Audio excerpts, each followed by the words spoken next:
अस्सलाम वालेकुम पाकिस्तानियों, क्या हाल है। उम्मीद है आप लोग खैरियत से होंगे। जैसा कि आप देख रहे हैं कि हमने ESTP में मल्टीपल कोर्सेज लॉन्च किए इन दिनों। हमने सबसे पहले वाइट बोर्ड एनिमेशन के हवाले से कोर्स कराया मुदस्सिर भाई ने। उसके बाद हमने फाइवर का कोर्स कराया जो कि मैम आबदा नसीर ने बहुत ही ज़बरदस्त तरीके से आपको फाइवर के बारे में बताया। उसके बाद अभी फितरत हुसैन जो है वो गूगल एडवर्ड्स का कोर्स भी करा रही हैं। तो मैंने सोचा क्यों ना हम साथ ही कंटेंट राइटिंग के हवाले से भी एक कोर्स जो है वो लॉन्च करें। तो कंटेंट राइटिंग के हवाले से जो हमारे पास इंस्ट्रक्टर हैं वो हैं मैडम सफ़िया मलिक, जो है बहुत ही सीनियर इंस्ट्रक्टर हैं हमारी ESTP के अंदर। तो आज जो हमारा टॉपिक होगा वो होगा कंटेंट की इंट्रोडक्शन और उसकी डिफरेंट टाइप्स। तो चलते हैं मेन स्क्रीन की तरफ जहाँ पे मैडम जो है सफ़िया आपको इसके बारे में बताएंगी। अस्सलामुअलैकुम, मैं सफिया मलिक हूँ, आपकी इंस्ट्रक्टर। कंटेंट से रिलेटेड आज मैं आपके साथ कुछ इंफॉर्मेशन शेयर करूंगी जो कुछ बेसिक भी होगी, और in the end of the session मैं आपको प्रोडक्ट किस तरह से निकालते हैं एक कमर्शियल कंटेंट के लिए ये भी बताऊंगी। कौन से फैक्टर्स उसमें कंसिडर किए जाते हैं और किन फैक्टर्स को हम इग्नोर करते हैं। इन सब बातों पे हम सबसे लास्ट में डिस्कशन करेंगे। उससे पहले मैं कंटेंट की कुछ बेसिक फॉर्म्स, टाइप्स और इन चीजों से रिलेटेड इंफॉर्मेशन दूंगी आपको। मैंने कुछ PPTs बनाई हैं, स्लाइड शोज बनाए हुए हैं, आपको मैं डायरेक्टली वहां लेके जाती हूँ। मेरी स्क्रीन शेयर हो जाए तो प्लीज मुझे बताइएगा। शेयर्ड है स्क्रीन? अच्छा जी, आज का हमारा टॉपिक है कंटेंट। कंटेंट की बहुत सारी फॉर्म होती हैं। कुछ कंटेंट ऐसे होते हैं जो जिन्हें हम देख सकते हैं, कुछ कंटेंट ऐसे होते हैं जिनको हम सुनते हैं, और कुछ कंटेंट ऐसे होते हैं जिन्हें हम पढ़ा करते हैं। तो वैसे तो कंटेंट की और भी बहुत सारी फॉर्म्स हैं, जैसे वीडियोस की फॉर्म है, और कंटेंट की रिटर्न फॉर्म्स हैं, कंटेंट की ऑडियो बुक्स हैं। तो ये सारी चीजें हम कंटेंट में कंसिडर करते हैं। तो आज हम इन सारी टाइप्स को वन बाय वन एक्सप्लोर करेंगे। अच्छा जी, कंटेंट होता क्या है, इसकी डेफिनेशन मैंने यहाँ से निकाली है। वेब कंटेंट वो कंटेंट, कुछ कंटेंट ऐसे होते हैं जो पब्लिश होते हैं, बुक्स में छपते हैं, और कुछ कंटेंट ऐसे होते हैं जो वेबसाइट्स पर या ब्लॉग्स पर अपलोड किए जाते हैं, और कुछ वीडियो कंटेंट होते हैं। वेब कंटेंट जो होता है इसमें विजुअल, ऑडियो और रिटर्न स्टफ होता है that we use to publish for users. इसमें इसको पब्लिश करने का मकसद होता है कि हम यूजर के लिए कोई वैल्यू ऐड करें यूजर की लाइफ में। That is effective tool for digital marketing, और इसी के थ्रू हम डिजिटल मार्केटिंग भी करते हैं। There is 3 type of website and blog content. उसमें पहली फॉर्म है विजुअल कंटेंट। विजुअल कंटेंट जो हम देख पाते हैं ये सिर्फ व्यूअर्स के लिए होता है। आप सिर्फ उसे देख सकते हो और उससे इंफॉर्मेशन गैदर कर सकते हो। उसमें वीडियो रिव्यूज आ जाते हैं, VSLs आ जाते हैं। अगर आप कॉपीराइटिंग में इंटरेस्टेड हो और आप लर्न करना चाहते हो तो आप जाके VSL को सर्च करें, आपको पता चलेगा कि ये विजुअल सेल्स लेटर होते हैं जिसमें लोग अपनी वीडियोस बनाते हैं और किसी ना किसी प्रोडक्ट का रिव्यू देते हैं। ऑडियो कंटेंट जो होता है वो लिसनर्स के लिए होता है, जैसे ई बुक्स हो गई या फिर सॉन्ग्स हो गए, सॉरी ई बुक्स नहीं, ऑडियो बुक्स हो गई या सॉन्ग्स हो गए। तो इस टाइप का कंटेंट भी हमें काफी इंफॉर्मेटिव होता है और हमें इंफॉर्मेशन प्रोवाइड करता है। अगर हम इसको कोई चीज सेल करने के लिए यूज करें या डिजिटल मार्केटिंग के लिए यूज करें तो ये कॉपीराइटिंग की कंसिडरेशन में आता है। और अगर हम इंफॉर्मेशन के लिए इसको यूज करते हैं तो यहाँ से हमें कुछ कंटेंट मिल जाता है जिसके यूजर्स जो होते हैं वो लिसनर्स होते हैं, जो पढ़ना नहीं चाहते या पढ़ नहीं पाते या उनका इंटरेस्ट नहीं होता पढ़ने में, तो वो लिसन कर लेते हैं, वो सुन लेते हैं इसको। उसके बाद जो कंटेंट जिसको हम कवर अप करेंगे वो होता है रिटन कंटेंट। वो रीडर्स के लिए होता है। इसमें आप बहुत सारी चीजें आती हैं जो कंटेंट हम रीडर्स के लिए लिखते हैं। उसमें ब्लॉग पोस्ट हो जाती है, उसमें सेल्स कॉपी हो जाती है, उसमें ईमेल आती हैं, और उसमें एवरी रिटर्न थिंग जो हम उसके अंदर ऐड करते हैं वो सारा का सारा कंटेंट इसका हिस्सा होता है। उसके बाद हम अलग अलग कंटेंट के लिए अलग अलग टोन्स यूज करते हैं। ऐसा नहीं होता कि हम अगर मार्केटिंग के लिए कोई कंटेंट लिख रहे हैं तो और एक इंफॉर्मेशन के लिए कंटेंट जो लिख रहे हैं उन दोनों की टोन सिमिलर हो, बल्कि जब हम मार्केटिंग के लिए कोई कंटेंट लिखते हैं तो उसमें कभी कभी हम एग्जॉजरेट करते हैं कंडीशंस को, मैनिपुलेट भी करते हैं कभी कभी फैक्टर्स को। लेकिन जो इंफॉर्मेशनल कंटेंट होता है वो बिल्कुल प्योर और वैलिड रेलिवेंट इंफॉर्मेशन पर बेस करता है। कभी कभी कोई चीज सेल करने के लिए जब हम कंटेंट लिखते हैं तो वहां थोड़ा सा एग्जॉजरेशनल टोन यूज करते हैं। अच्छा जी, जो कंटेंट राइटिंग के लिए हम यूज करते हैं कंटेंट राइटिंग की कैटेगरी में जो कंटेंट फॉल करता है उसकी ज्यादातर जो टोन होती है वो इनफॉर्मल होती है। इसमें आप अगर एक ऐसी टोन, इसका एक आसान तरीका ये होता है कि आप अपने सामने प्रिटेंड करो कि आपका कोई फ्रेंड बैठा हुआ है और आप उससे बात कर रहे हैं, तो ये टोन सबसे ज्यादा बेस्ट होती है। आप पैसिव वॉइस से ज्यादा अगर डूइंग वर्ब्स का इस्तेमाल करते हैं इस कंटेंट को लिखने के लिए तो वो बेस्ट होता है। उसके बाद आ जाती है सेमी फॉर्मल, यानी थोड़ा सा फॉर्मल और थोड़ा सा इनफॉर्मल दोनों का टच। ये भी कंटेंट राइटर्स यूज करते हैं क्योंकि जब उनका कीवर्ड ऐसा होता है जो किसी हाई अथॉरिटी या पढ़े लिखे लोगों की कम्युनिटी को पिच कर रहा होता है या उनसे कम्युनिकेट कर रहा होता है, that is form of writing is a form of communication. खासतौर पर वेबसाइट या फिर ब्लॉग्स की जो भी राइटिंग है ये फॉर्म ऑफ कम्युनिकेशन है। तो आपका कीवर्ड आपको बता देता है कि आपकी ऑडियंस कैसी है और वो किस टाइप का कंटेंट पसंद करेगी। अकॉर्डिंगली आप अपनी टोन भी सेट कर लेते हो। तो कभी कभी आप थोड़ी सी फॉर्मल और थोड़ी सी इनफॉर्मल टोन के साथ जाते हो। आपको साउंड करना पड़ता है थोड़ा सा इंफॉर्मेटिव, कि आप इंफॉर्मेशन प्रोवाइड करें जब आप कंटेंट राइटिंग करते हैं। लेकिन जो कॉपी राइटिंग होती है इसकी टोन थोड़ी डिफरेंट होती है। इसमें आप थोड़ी प्रमोशनल टोन के साथ जाते हो, आप डिस्कस करते हो वो बातें जो कि गुड फैक्टर्स होते हैं, आप प्रॉस को ज्यादा हाईलाइट करते हो, आप कॉन्स को थोड़ा सा अंडरमाइन कर जाते हो। तो इस तरह से इसकी टोन थोड़ी प्रमोशनल होती है और कभी कभी एग्जॉजरेशन के साथ भी जो डायरेक्ट रिस्पॉन्स की कॉपीज लिखी जाती हैं, डायरेक्ट रिस्पॉन्स के मेथड पे जो कॉपीज लिखी जाती हैं उसमें बहुत ज्यादा एग्जॉजरेशन होती है। और क्योंकि उनका मकसद होता है कि उन्होंने यूजर से कोई ना कोई एक्शन ड्राइव करवाना है, या तो उन्होंने कोई रजिस्ट्रेशन करवानी है, या इमिडिएटली उन्होंने कोई प्रोडक्ट बेचना है, या फिर कोई क्लिक लेना है, तो वहां पर वो डायरेक्ट रिस्पॉन्स की जो फॉर्म है कंटेंट की वो यूज करते हैं। और उसकी जो टोन होती है वो थोड़ी सी एग्जॉजरेशन के साथ होती है, एग्जॉजरेट होती है और प्रमोशनल होती है। अब ये सेमी इंफॉर्मेटिव होता है, आपको इंफॉर्मेशन भी देते हैं ये चीजों के बारे में, और क्योंकि इनका बेसिक एजेंडा ये होता है कि आपसे इन्होंने वो चीज आपको सेल करनी है, तो इसलिए ये थोड़ा सा इंफॉर्मेटिव भी होता है। और उसके बाद ये थोड़ा सा एग्जॉजरेशन के साथ आता है। इसकी टोन भी इनफॉर्मल होती है।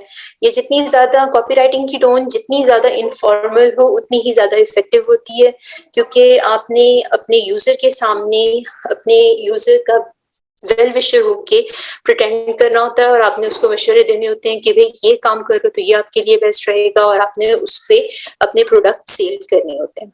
उसके बाद आ जाती है academic writing. Web page content की जो राइटिंग होती है ना, इसमें एकेडमिक राइटिंग बहुत कम यूज होती है। जब हम कोई ब्लॉग लिखते हैं या हम कोई आर्टिकल लिखते हैं या फिर कॉपी राइटिंग के लिए कोई कंटेंट लिखते हैं तो हम एकेडमिक रूल्स को थोड़ा सा अंडरमाइन करते हैं। हम हाईली फॉर्मल एकेडमिक राइटिंग क्योंकि हाईली फॉर्मल होती है, और ये जो अपर दोनों टोन्स मैंने आपको बताई हैं कंटेंट राइटिंग की और कॉपी राइटिंग की, ये थोड़ी सी इनफॉर्मल होती है। एकेडमिक राइटिंग पर्टिकुलर रूल्स के साथ चलती है। आपने कहाँ एड्रेस लिखना है, आपने टाइटल में कौन से वर्ड यूज करने हैं, आपने सब्जेक्ट कहाँ पर मेंशन करना है, कितनी स्पेस छोड़नी है, कितने कॉमास लगाने, ये सारी चीजें उसका एक पर्टिकुलर रूल होता है। तो उस रूल के अकॉर्डिंग हम एकेडमिक राइटिंग को लेके चलते हैं। तो ये हाईली फॉर्मल होती है, इसमें आपने बहुत हाई वोकैबुलरी यूज करनी होती है। इसमें आप पैसिव वॉइस के साथ भी जा सकते हो और इसमें आपने अपने यूजर को अपने अच्छे और खूबसूरत वर्ड्स से इम्प्रेस करना होता है। कॉपी राइटिंग में आप अच्छे वर्ड्स यूज करते हो, आप पावरफुल वर्ड्स यूज करते हो, लेकिन इन अ सेंस कि वो किसी यूजर को अट्रैक्ट करें, किसी यूजर को किसी प्रोडक्ट के लिए कार्व करें, स्टार्व करवाएं कि बस मुझे ये प्रोडक्ट अभी ही लेना है और मुझे तो इसकी सबसे ज्यादा जरूरत थी। लेकिन एकेडमिक राइटिंग में ऐसा नहीं होता। एकेडमिक थोड़ी हाईली फॉर्मल होती है और इसमें पावरफुल वर्ड्स का मतलब होता है हाई वोकैबुलरी, और थोड़े से आप इसमें कंपाउंड सेंटेंसेस और कॉम्प्लेक्स सेंटेंसेस का भी इस्तेमाल कर सकते हैं। लेकिन कॉपी राइटिंग और कंटेंट राइटिंग में आपके सेंटेंसेस जितने ज्यादा सिंपल हों, जितने शॉर्ट हों, उतना ही ज्यादा बेहतर, उतने ही ज्यादा इफेक्टिव होते हैं। एकेडमिक राइटिंग में आप ओपिनियंस और आइडियाज को ज्यादा डिस्कस करते हैं और एकेडमिक उसका स्टाइल भी एकेडमिक होता है। तो ये डिफरेंस है इन 3 फॉर्म्स ऑफ राइटिंग में। हमने जो अब अपनी असाइनमेंट सबमिट करवानी है उसमें हमने एकेडमिक राइटिंग को कंसिडर नहीं करना, क्योंकि that is not a form of web page writing. हाँ, अगर आप कोई रिपोर्ट लिख रहे हो, कोई प्रपोजल लिख रहे हो, तो आपके लिए ये राइटिंग सूटेबल हो सकती है। अच्छा जी, नेक्स्ट है। अच्छा जी, आपके कंटेंट का इंटेंट क्या है, ये आपको कैसे पता चलता है? आपके कंटेंट का इंटेंट आपको आपका कीवर्ड बताता है। अगर तो वो कोई प्रोडक्ट है या अगर वो कोई सर्विस है तो ऑब्वियसली आपके कंटेंट का इंटेंट जो है वो कमर्शियल है।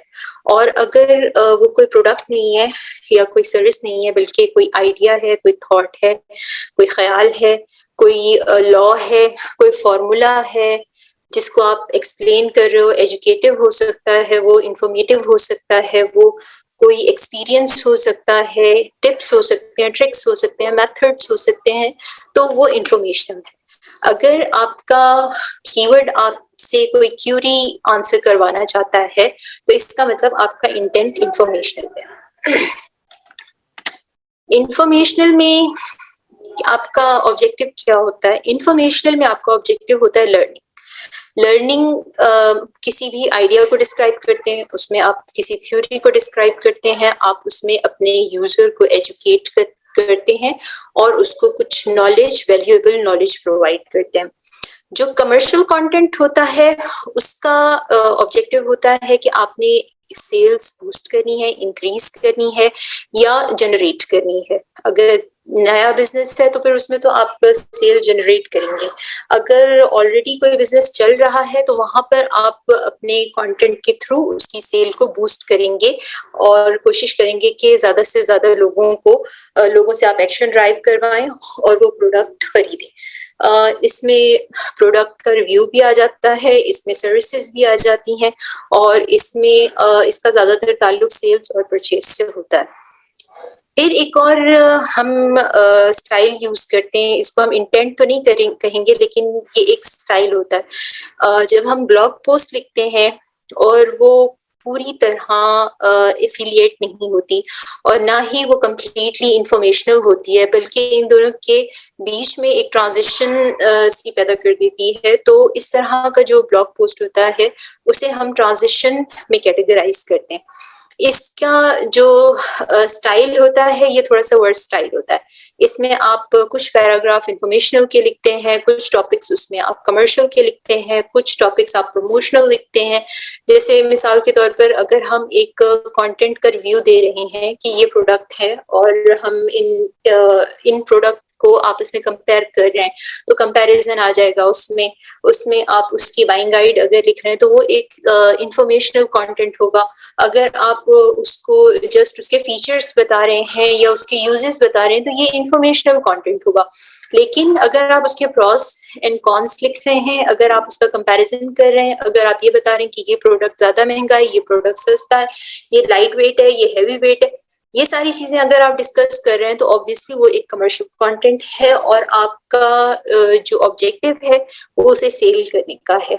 तो यहाँ पर आपका जो कंटेंट है वो ट्रांजिशन में आ जाता है कि थोड़ी सी उसमें दोनों रंग होते हैं, थोड़ा सा इंफॉर्मेशनल का टच होता है और थोड़ा सा कमर्शियल का टच होता है। मोस्ट ऑफ टाइम कन्वर्सेशन के लिए जो कॉपी यूज की जाती है वो ज्यादातर ट्रांजिशनल कॉपी होती है। उसके फर्स्ट पार्ट में आप अपने यूजर को बताते हो कि उनकी प्रॉब्लम क्या है, उस प्रॉब्लम की सॉल्यूशन क्या है, और फिर आप अपने प्रोडक्ट ले आते हो और अपने प्रोडक्ट रिव्यू करते हो। तो वो हिस्सा उसका कमर्शियल हो जाता है, क्योंकि आप वहां पर कोई प्रोडक्ट सेल करने की कोशिश कर रहे हो तो उनको, या फिर आप कोई सर्विस देना चाहते हो उनको। फिर उसके जब आप ड्रॉबैक्स बताते हैं और आप उसको यूज करने का तरीका बताते हैं तो फिर दोबारा वो इंफॉर्मेशनल हो जाता है। तो इस वजह से हम इसको किसी एक कैटेगरी में कैटेगराइज नहीं कर सकते, इसलिए हम इससे ट्रांजिशनल कंटेंट कहते हैं। और क्योंकि ये एक माइंड बिल्डिंग का काम करता है ये कंटेंट, कि आपके यूजर को कि पहले उसकी प्रॉब्लम को टारगेट करता है, उसका पेन पॉइंट उठाता है, उसको डिस्कस करता है, उसको बताता है कि भाई ये मसला तो तुम्हारे साथ है तो तुम इसको कैसे हल करोगे, आओ मैं तुम्हें एक हल बताती हूँ इसका, ये प्रॉब्लम है तुम्हारी तो इसके लिए ये अल्टीमेट सॉल्यूशन है, आप इसकी तरफ चलें और आप इसे बाय करें और ये बहुत अच्छा है।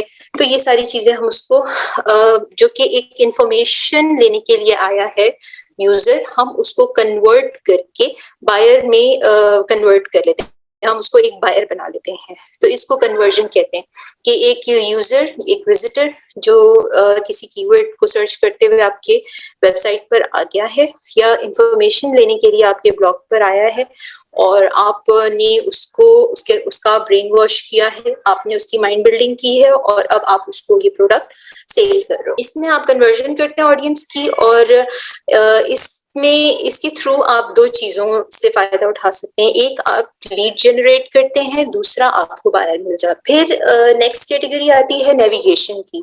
नेविगेशन एक्चुअली सर्च होती है जब हम किसी पर्टिकुलर पेज को या पर्टिकुलर वेबसाइट को सर्च करते हैं। जैसे मिसाल के तौर पर मैंने ट्रेवल करना है आउट ऑफ कंट्री और मैं PIA की वेबसाइट को जाके खोलती हूँ या नेविगेट करती हूँ या उसको ढूंढती हूँ, तो मेरा जो सर्च इंटेंट होगी वो नेविगेशनल होगी। फाइंडिंग अ स्टोर या प्लेटफॉर्म, हम उसमें कोई प्लेटफॉर्म ढूंढेंगे या फिर कोई स्टोर ढूंढेंगे या कोई वॉलमार्ट होगी, तो ये इस तरह के इंटेंट के जो कीवर्ड होते हैं वो नेविगेशनल होते हैं। उसके बाद आती है ट्रांजैक्शनल। पहले मैंने आपसे डिस्कस किया था ट्रांजिशनल, ये है ट्रांजैक्शनल। ट्रांजैक्शनल कीवर्ड्स होते हैं जहां पर आप अपनी कोई ट्रांजैक्शन आपकी भी अमल में आती है। इसका मकसद क्या होता है, आपको कुछ चीज सेल करते हैं, आप कुछ ना कुछ वहां से परचेज करते हो, बाय करते हो। जैसे कि आप कोई डायरेक्ट परचेज करते हो या कोई डायरेक्ट एक्शन ड्राइव करते हो, तो उसमें बहुत सारी सर्विसेज आ जाती हैं। जैसे आप कोई कोर्स बाय कर सकते हो, या फिर आप कोई होम सर्विस बाय कर सकते हो, या फिर आप कोई बैंक सर्विस बाय कर सकते हो। कोई भी चीज जो आप खरीद सकते हो और उसके लिए आपको उसी वक्त ट्रांजेक्शन करनी पड़ती है, उसमें कूपन्स भी आ जाते हैं, कोई टिकट्स भी आ जाती हैं, बहुत सारी चीजें आ जाती हैं। तो इस तरह की जो कंटेंट की इंटेंट होती है वो ट्रांजैक्शनल होती है। उसके बाद आ जाता है प्रमोशनल कंटेंट। वो कंटेंट जो हम एड्स में देखते हैं, जो किसी कैंपेन को चलाने के लिए हम लिखते हैं, जैसे कि एड्स हो गई या कोई भी प्रमोशनल कैंपेन है कि वो आपको ईमेल के थ्रू मार्केटिंग करेंगे अपनी, और आपसे वो अपना कोई फॉर्म रजिस्टर करवा रहे हैं और उसके बाद वो आप उसके प्रमोशन के जाल में फंसे रहोगे। तो प्रोडक्ट और ब्रांड जो है वो पर्टिकुलर प्रोडक्ट या ब्रांड के साथ जो आपकी कंटेंट आप लिखोगे, जो कीवर्ड आप यूज करोगे, जिसकी इंटेंट होगी वो प्रमोशनल होगा।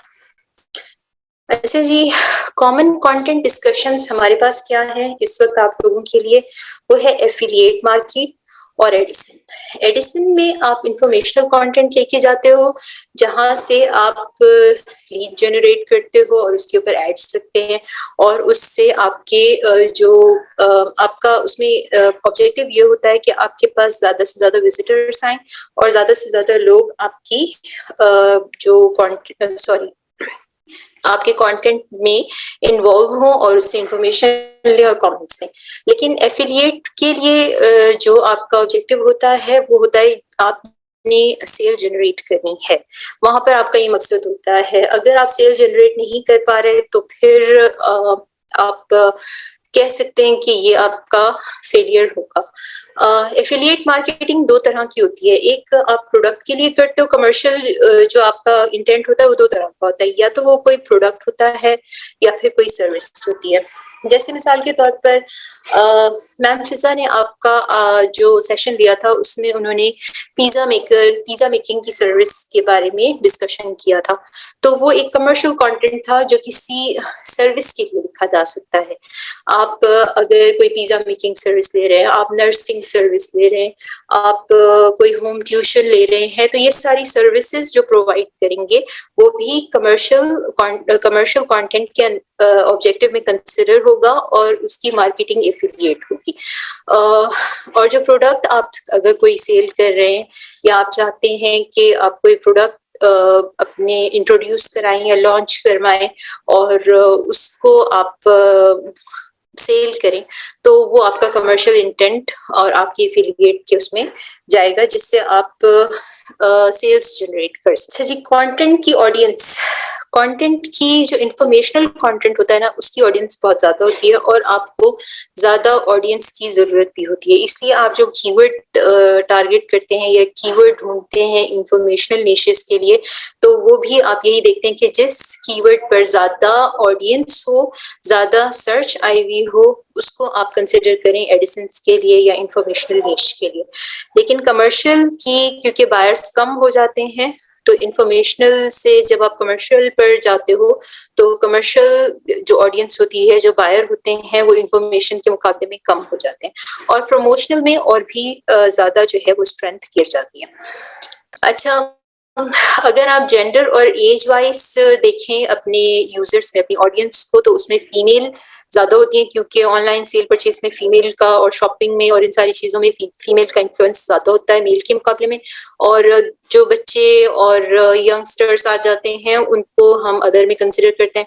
अच्छा, यंग अडल्ट्स जो है वो इसमें ज्यादा इंटरेस्टेड होते हैं ऑनलाइन मार्केटिंग में या डिजिटल मार्केटिंग में। मिडिल एज के लोग थोड़ा कम हो जाते हैं और एल्डर्स और भी ज्यादा कम हो जाते हैं।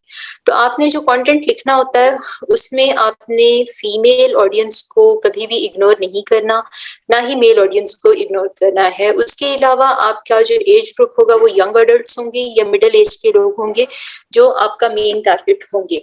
तो इस बात में आपने ख्याल रखना है कि आप, हाँ, कुछ प्रोडक्ट ऐसे हैं जो एल्डर्स यूज करते हैं, बुजुर्गों के लिए होते हैं, तो आप उन कीवर्ड्स के साथ, क्योंकि आपकी ऑडियंस क्योंकि एल्डर्स होंगी, तो आपने वहां पर एल्डर्स को भी इग्नोर नहीं करना।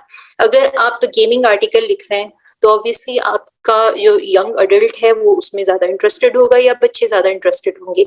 अगर कोई ऐसी चीज है जो मेल यूज करते हैं, कोई ऐसा प्रोडक्ट है, तो ऑब्वियसली आप मेल ऑडियंस को टारगेट करोगे।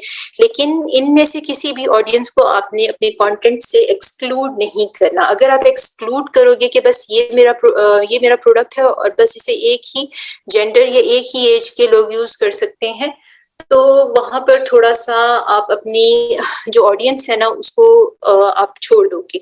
जब कंटेंट पढ़ने के लिए आपका यूजर आपकी वेबसाइट पे आएगा और वो देखेगा कि यहाँ पे तो सिर्फ खवातीन की बात हो रही है, आदमियों की तो कोई बात ही नहीं हो रही, तो फिर वो वहां से बाउंस ऑफ कर जाएगा। इसीलिए आपने अपनी वेबसाइट पे या अपने ब्लॉग पे आने वाले किसी भी विजिटर को डिसहार्ट नहीं करना, बल्कि आपने समहाउ उसमें कहीं से किसी ना किसी तरह जगह बनानी है और ऐसे फैक्ट्स ढूंढ के निकाल के लिखने हैं अपने कंटेंट में जो आपकी ऑडियंस को बढ़ा दे, आपकी किसी भी किस्म की ऑडियंस को एलिमिनेट ना करें। उसके बाद आ जाती है कैटेगरी, ऑडियंस कैटेगरी आ जाती है, जिसमें से कुछ ऑडियंस ऐसी होती है जो बिल्कुल अनअवेयर होती है। जब कोई नया प्रोडक्ट लॉन्च होता है, जैसे मिसाल के तौर पर टेस्ला कार, अब ये इलेक्ट्रिसिटी से चलने वाली कार है, लेकिन इसके बारे में कितने लोग जानते हैं? इसको किस तरह से चार्ज किया जाता है, इसको किस तरह से यूज किया जाता है, इसकी बैटरी लाइफ कितना चलती है, और इसकी किस तरह से, अगर खुदा ना खास्ता मैं एक यूजर हूँ और मुझे ये पता चलता है कि मेरी सफर के दौरान ही उसकी बैटरी जो है वो डेड हो गई है, तो फिर मेरे पास दूसरा अल्टरनेट क्या होगा। तो ये सारी चीजें मैं बिल्कुल अनअवेयर हूँ इन चीजों से। तो वो ऑडियंस या वो ऐसा प्रोडक्ट जो कि पहले किसी ने यूज नहीं किया, वहां पर उसकी जो ऑडियंस होती है वो अनअवेयर होती है, उनके पास नॉलेज कुछ भी नहीं होती, किसी भी चीज के बारे में नहीं पता, कौन सा बटन दबाएंगे तो वो स्टार्ट होगी, कहाँ से उसको हम वो करेंगे, फ्यूल अप करेंगे, किस तरह से हम उसको कस्टमाइज कर सकते हैं, कुछ नहीं पता। यहाँ पर आपका जो स्टाइल होगा राइटिंग का वो शुरू ही इंफॉर्मेशन से होगा कि आप, क्योंकि एक चीज ऐसी है जिसके बारे में कोई नहीं जानता, तो जब आप उसको इंफॉर्मेशन देना स्टार्ट करोगे तो आप अपने इस कीवर्ड को चेक करते हुए कि वो किस टाइप की इंफॉर्मेशन आप प्रोवाइड कर रहे हो, अपना आपका जो ऑडियंस है वो किस कैटेगरी से ताल्लुक रखता है, तो आप उसको बिल्कुल जीरो से आप उसको इंफॉर्मेशन देना स्टार्ट करोगे और एक के बाद एक आसान मरहले से आप उसको मुश्किल मरहले तक लेके जाएंगे। ठीक है, उसके बाद आपका स्टाइल इंफॉर्मेटिव होगा, आप इंफॉर्मेशन प्रोवाइड करोगे अपने अनअवेयर यूजर को। लेकिन अगर आपका यूजर ऐसा है जो सेमी अवेयर है, फॉर एग्जाम्पल मैंने कभी कपड़े नहीं धोए फॉर एग्जाम्पल, तो मैं अनअवेयर ऑडियंस हूँ ना कि वॉशिंग मशीन क्या होती है, कैसे चलती है, किस तरह दाग साफ किए जाते हैं, किस तरह सारे उसको प्रोसीजर को किया जाता है, कितनी दफा खंगालना होता है, कितनी दफा धोना होता है, तो ये सब मुझे नहीं पता। तो आपका जो राइटिंग स्टाइल होगा वो मेरे लिए इंफॉर्मेटिव होगा। लेकिन अगर आपका कीवर्ड ऐसा है जिसको जो यूज टू है, जो जैसे मिसाल के तौर पे कपड़े धोना हम सब जानते हैं, तो सेमी अवेयर हैं हम सब इस चीज के बारे में ना, तो हमें पता है कि हमारे घरों में वॉशिंग मशीन होती है, उन वॉशिंग मशीन के अंदर कपड़े डाले जाते हैं, उसमें डिटर्जेंट्स डाले जाते हैं, क्लीनिंग एजेंट्स डाले जाते हैं और उनको धोया जाता है, उसको सुखाया जाता है, और इस मतलब उनको ये पता है कि ये सारा एक मुश्किल मरहला है जिसको हमने हल करना है। तो हम ऐसी ऑडियंस को हम ऑटोमेटिक वॉशिंग मशीन के बारे में बताएंगे कि भाई आपके पास वॉशिंग मशीन होगी, आपको बहुत ज्यादा काम करना पड़ता होगा उसकी वजह से, तो चलिए आए हम आपको एक ऐसी वॉशिंग मशीन के बारे में बताते हैं जो ऑटोमेटिकली सारे काम करती है। आपने जस्ट उसके अंदर कपड़े डालने हैं, डिटर्जेंट डालना है और उसके कुछ बटन प्रेस करने हैं और आपका सारा काम ऑटोमेटिकली हो जाएगा। तो यहाँ पर आप अपनी कन्वर्जन की जो थेरेपी है उसको यूज कर सकते हो। आपका यूजर क्योंकि ऑलरेडी एक मशीन को यूज कर रहा है, तो अब आप उसको क्या सेल कर रहे हो, अब आप उसको एक ऑटोमेटिक वॉशिंग मशीन की तरफ लेके जा रहे हो, और आप पहले उसको इन्फॉर्मेशन दोगे, उसके सामने उसको पता है मेरी प्रॉब्लम्स क्या है, उसको पता है कि ये एक हेक्टिक जॉब है, जब कपड़े धोने हैं तो इसका मतलब और कोई काम नहीं करना, बस कपड़े धोने। तो आप उसकी उस प्रॉब्लम को, उस पेन पॉइंट को टारगेट करोगे और उसको कन्वर्जन की तरफ लेके जाओगे कि उसके सारे मसलों का हल ये है कि वो एक ऑटोमेटिक वॉशिंग मशीन खरीदे और ये प्रोडक्ट है। अच्छा जी, अब आप कन्वर्जन तक ले आए अपने ऑडियंस को जो कि सेमी अवेयर थी अपने प्रॉब्लम से। लेकिन एक ऑडियंस है जो already automatic washing machine use कर रही है। फॉर एग्जाम्पल, अगर हम यूएसए की ऑडियंस को टारगेट कर रहे हैं तो हम उन्हें ऑटोमेटिक वॉशिंग मशीन सेल नहीं करेंगे, क्योंकि उनको पता है वो ऑलरेडी इन चीजों से यूज टू है, वो ऑलरेडी इस तरह के प्रोडक्ट यूज करें। अब ये अवेयर ऑडियंस है जिसको पता है कि उसकी प्रॉब्लम क्या है और उसको ये भी पता है कि उसका सॉल्यूशन क्या है।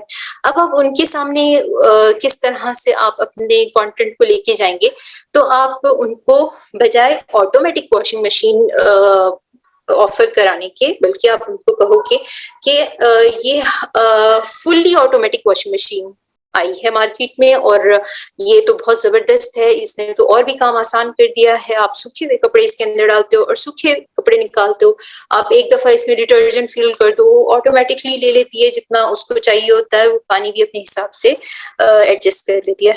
तो यहाँ पर आप उसको सॉल्यूशन भी उसको पता था, वो अवेयर ऑडियंस है, उसको अपने सॉल्यूशंस भी, प्रॉब्लम के सॉल्यूशंस भी पता हैं। यहाँ पर आपने जल्दी से जल्दी आपने अपने प्रोडक्ट रिव्यू करने शुरू कर देना। आपने बताना है कि भाई ये प्रोडक्ट है, एलजी की वॉशिंग मशीन इतनी अच्छी है या कैनवुड की बहुत अच्छी है। इसी तरह आप जितने भी अच्छे अच्छे प्रोडक्ट हैं उनके जो लेटेस्ट मॉडल्स हैं या डिजाइन है, आप उनको डिस्कस करना शुरू कर दोगे और उनसे कोशिश करेंगे कि आप उनसे जल्द से जल्द बहुत एक्शन ड्राइव करवाएं और वो परचेज कर लें आपकी जो प्रोडक्ट है। मेरी तो सांस फूल गई फुल बोल के। अच्छा, मुझे बताएं यहाँ तक अगर आप लोगों को समझ आई, मेरी वॉइस क्लियर थी? मुझे नहीं पता, मैं बोले चली जा रही थी। मुझे बताइए कि अगर यहाँ तक कोई क्वेश्चंस हैं तो। सही है, जबरदस्त जा रहे हैं। ठीक है, तो ये कुछ पॉइंट्स होते हैं जो कि बिल्ड करते हैं, जो हेल्प करते हैं आपको अपने कंटेंट को बिल्ड करने के लिए। अब इनमें से हम फॉर एग्जांपल एक कीवर्ड ले लेते हैं और उस कीवर्ड को लेके जाके जरा देखते हैं कि कैसे हमने एनालाइज करना है अपने जो हमारे कंपेटिटर हैं। अब हम वहां से इंफॉर्मेशन लेंगे ना। अब सबसे पहले चीज मैंने आप लोगों को बताया कि नीश रिसर्च के बाद जो सबसे पहली चीज आपको जरूरत होगी वो होगी कीवर्ड्स की, जिसके बारे में हमने कल डिस्कशन किया। उसमें मैंने आपको एलएसआई कीवर्ड्स के बारे में बताया, उसमें मैंने आपको वो कीवर्ड सेकेंडरी कीवर्ड्स के बारे में बताया, उसमें मैंने आपको रैंकिंग कीवर्ड्स के बारे में बताया। अब आपके पास रैंकिंग कीवर्ड्स हैं, अब आपको ये पता है कि आपने अपनी ऑडियंस को कैसे टैकल करना है, किस तरह से आपने वहां पर क्या डिस्कशंस करनी है अपने कंटेंट के अंदर। लेकिन अब ये कंटेंट जो है ये आप लेंगे कहाँ से, ये आइडियाज आप कहाँ से लेंगे? कुछ आइडियाज तो आपको आपके रैंकिंग कीवर्ड से, आपकी वेरिएशन से और जो कीवर्ड आप फाइंड करेंगे अपने कंटेंट को बिल्ड करने के लिए वहां से मिल जाएंगे। और कुछ आइडियाज आपको आपके कंपेटिटर्स देंगे। आपने अपने कंपेटिटर्स को जब एनालाइज करना है तो आपने ये कोशिश नहीं करनी कि एक दो कंपेटिटर पर रिलाई करना है, बस फर्स्ट सेकंड को देखेंगे उसके बाद बाकी को नहीं देखेंगे, बल्कि आप कोशिश करें कि फर्स्ट से लेके 10th तक नहीं तो कम से कम 8 कंपेटिटर तो आप एनालाइज जरूर करें कि किस तरह से एक कंटेंट को बिल्ड करने के लिए मुझे किस तरह का कंटेंट मुझे वो करना है, क्रिएट करना है और किस फॉर्मेट पे मैंने उसको लिखना है। मैंने आज आप लोगों को अमेज़न के कुछ प्रोडक्ट भी निकालने का तरीका बताना है, क्योंकि अगर आपने कमर्शियल राइटिंग करनी है और हम एफिलिएट मार्केटिंग के नाम से सिर्फ अमेज़न को जानते हैं, क्योंकि इसके अलावा किसी और की होती है एफिलिएट मार्केटिंग होती है, लेकिन Amazon is a big fish और ज्यादातर इसी पर काम होता है। तो इसलिए मैं आपको अमेज़न से किस तरह से प्रोडक्ट निकालने हैं उनका तरीका बताऊंगी और ये भी बताऊंगी कि आपने उनको कैसे एनालाइज करना है। पहले हम चलते हैं इंफॉर्मेशनल कंटेंट की तरफ कि इंफॉर्मेशनल कंटेंट जब हम एनालाइज करते हैं तो हम उनमें कौन से फैक्टर्स देखते हैं और हम कहाँ से टॉपिक्स जो हैं वो उनको पिक करते हैं और उनको किस तरह से लिखते हैं। तो चलिए, अब मेरा कीवर्ड है, मुझे कोई आइडिया है, जैसे मेरा कीवर्ड है how to use automatic washing machine. जब हमने कंटेंट गैदर करना होता है ना, तो उसके लिए ये जरूरी नहीं होता कि हम सिर्फ लिखे हुए कंटेंट की तरफ जाएं, बल्कि हम विजुअल कंटेंट की तरफ भी जा सकते हैं और हम ऑडियो कंटेंट की तरफ भी जा सकते हैं। वहां से हमें कम वक्त में ज्यादा इंफॉर्मेशन मिल जाती है और जो इंफॉर्मेशन मिलती है वो हमारी आंखों देखी होती है, तो उसको हम जब लिखने बैठते हैं तो हमारा बहुत कम वक्त लगता है और हम बहुत जल्दी जल्दी अपने कंटेंट को लिख पाते हैं। तो आपने सिर्फ यही रिलाई नहीं करना कि आपके कंपेटिटर ने क्या लिखा है। कभी कभी कंपेटिटर ने ऐसे वर्ड्स लिखे होते हैं जो आपको समझ नहीं आए होते और बस आप उसको रीफ्रेज या रीराइट करते चले जाते हैं, तो आपको उसकी समझ भी नहीं आ रही होती और सामने वाले को तो फिर बिल्कुल ही नहीं समझ आ रही होती कि आपने लिखा क्या है। अब ये देखें, मैं अपने 2-3 टॉपिक खोल रही हूँ। अस्सलाम वालेकुम मैडम। अब मैंने इससे एक क्यूरी मांगी है, ठीक है? अब ये मुझे एक गाइड हुआ। सॉरी मैडम, आपकी स्क्रीन नहीं शो हो रही है। मेरी स्क्रीन नहीं शो। आप अच्छा, मैं दोबारा से शुरू करती हूँ।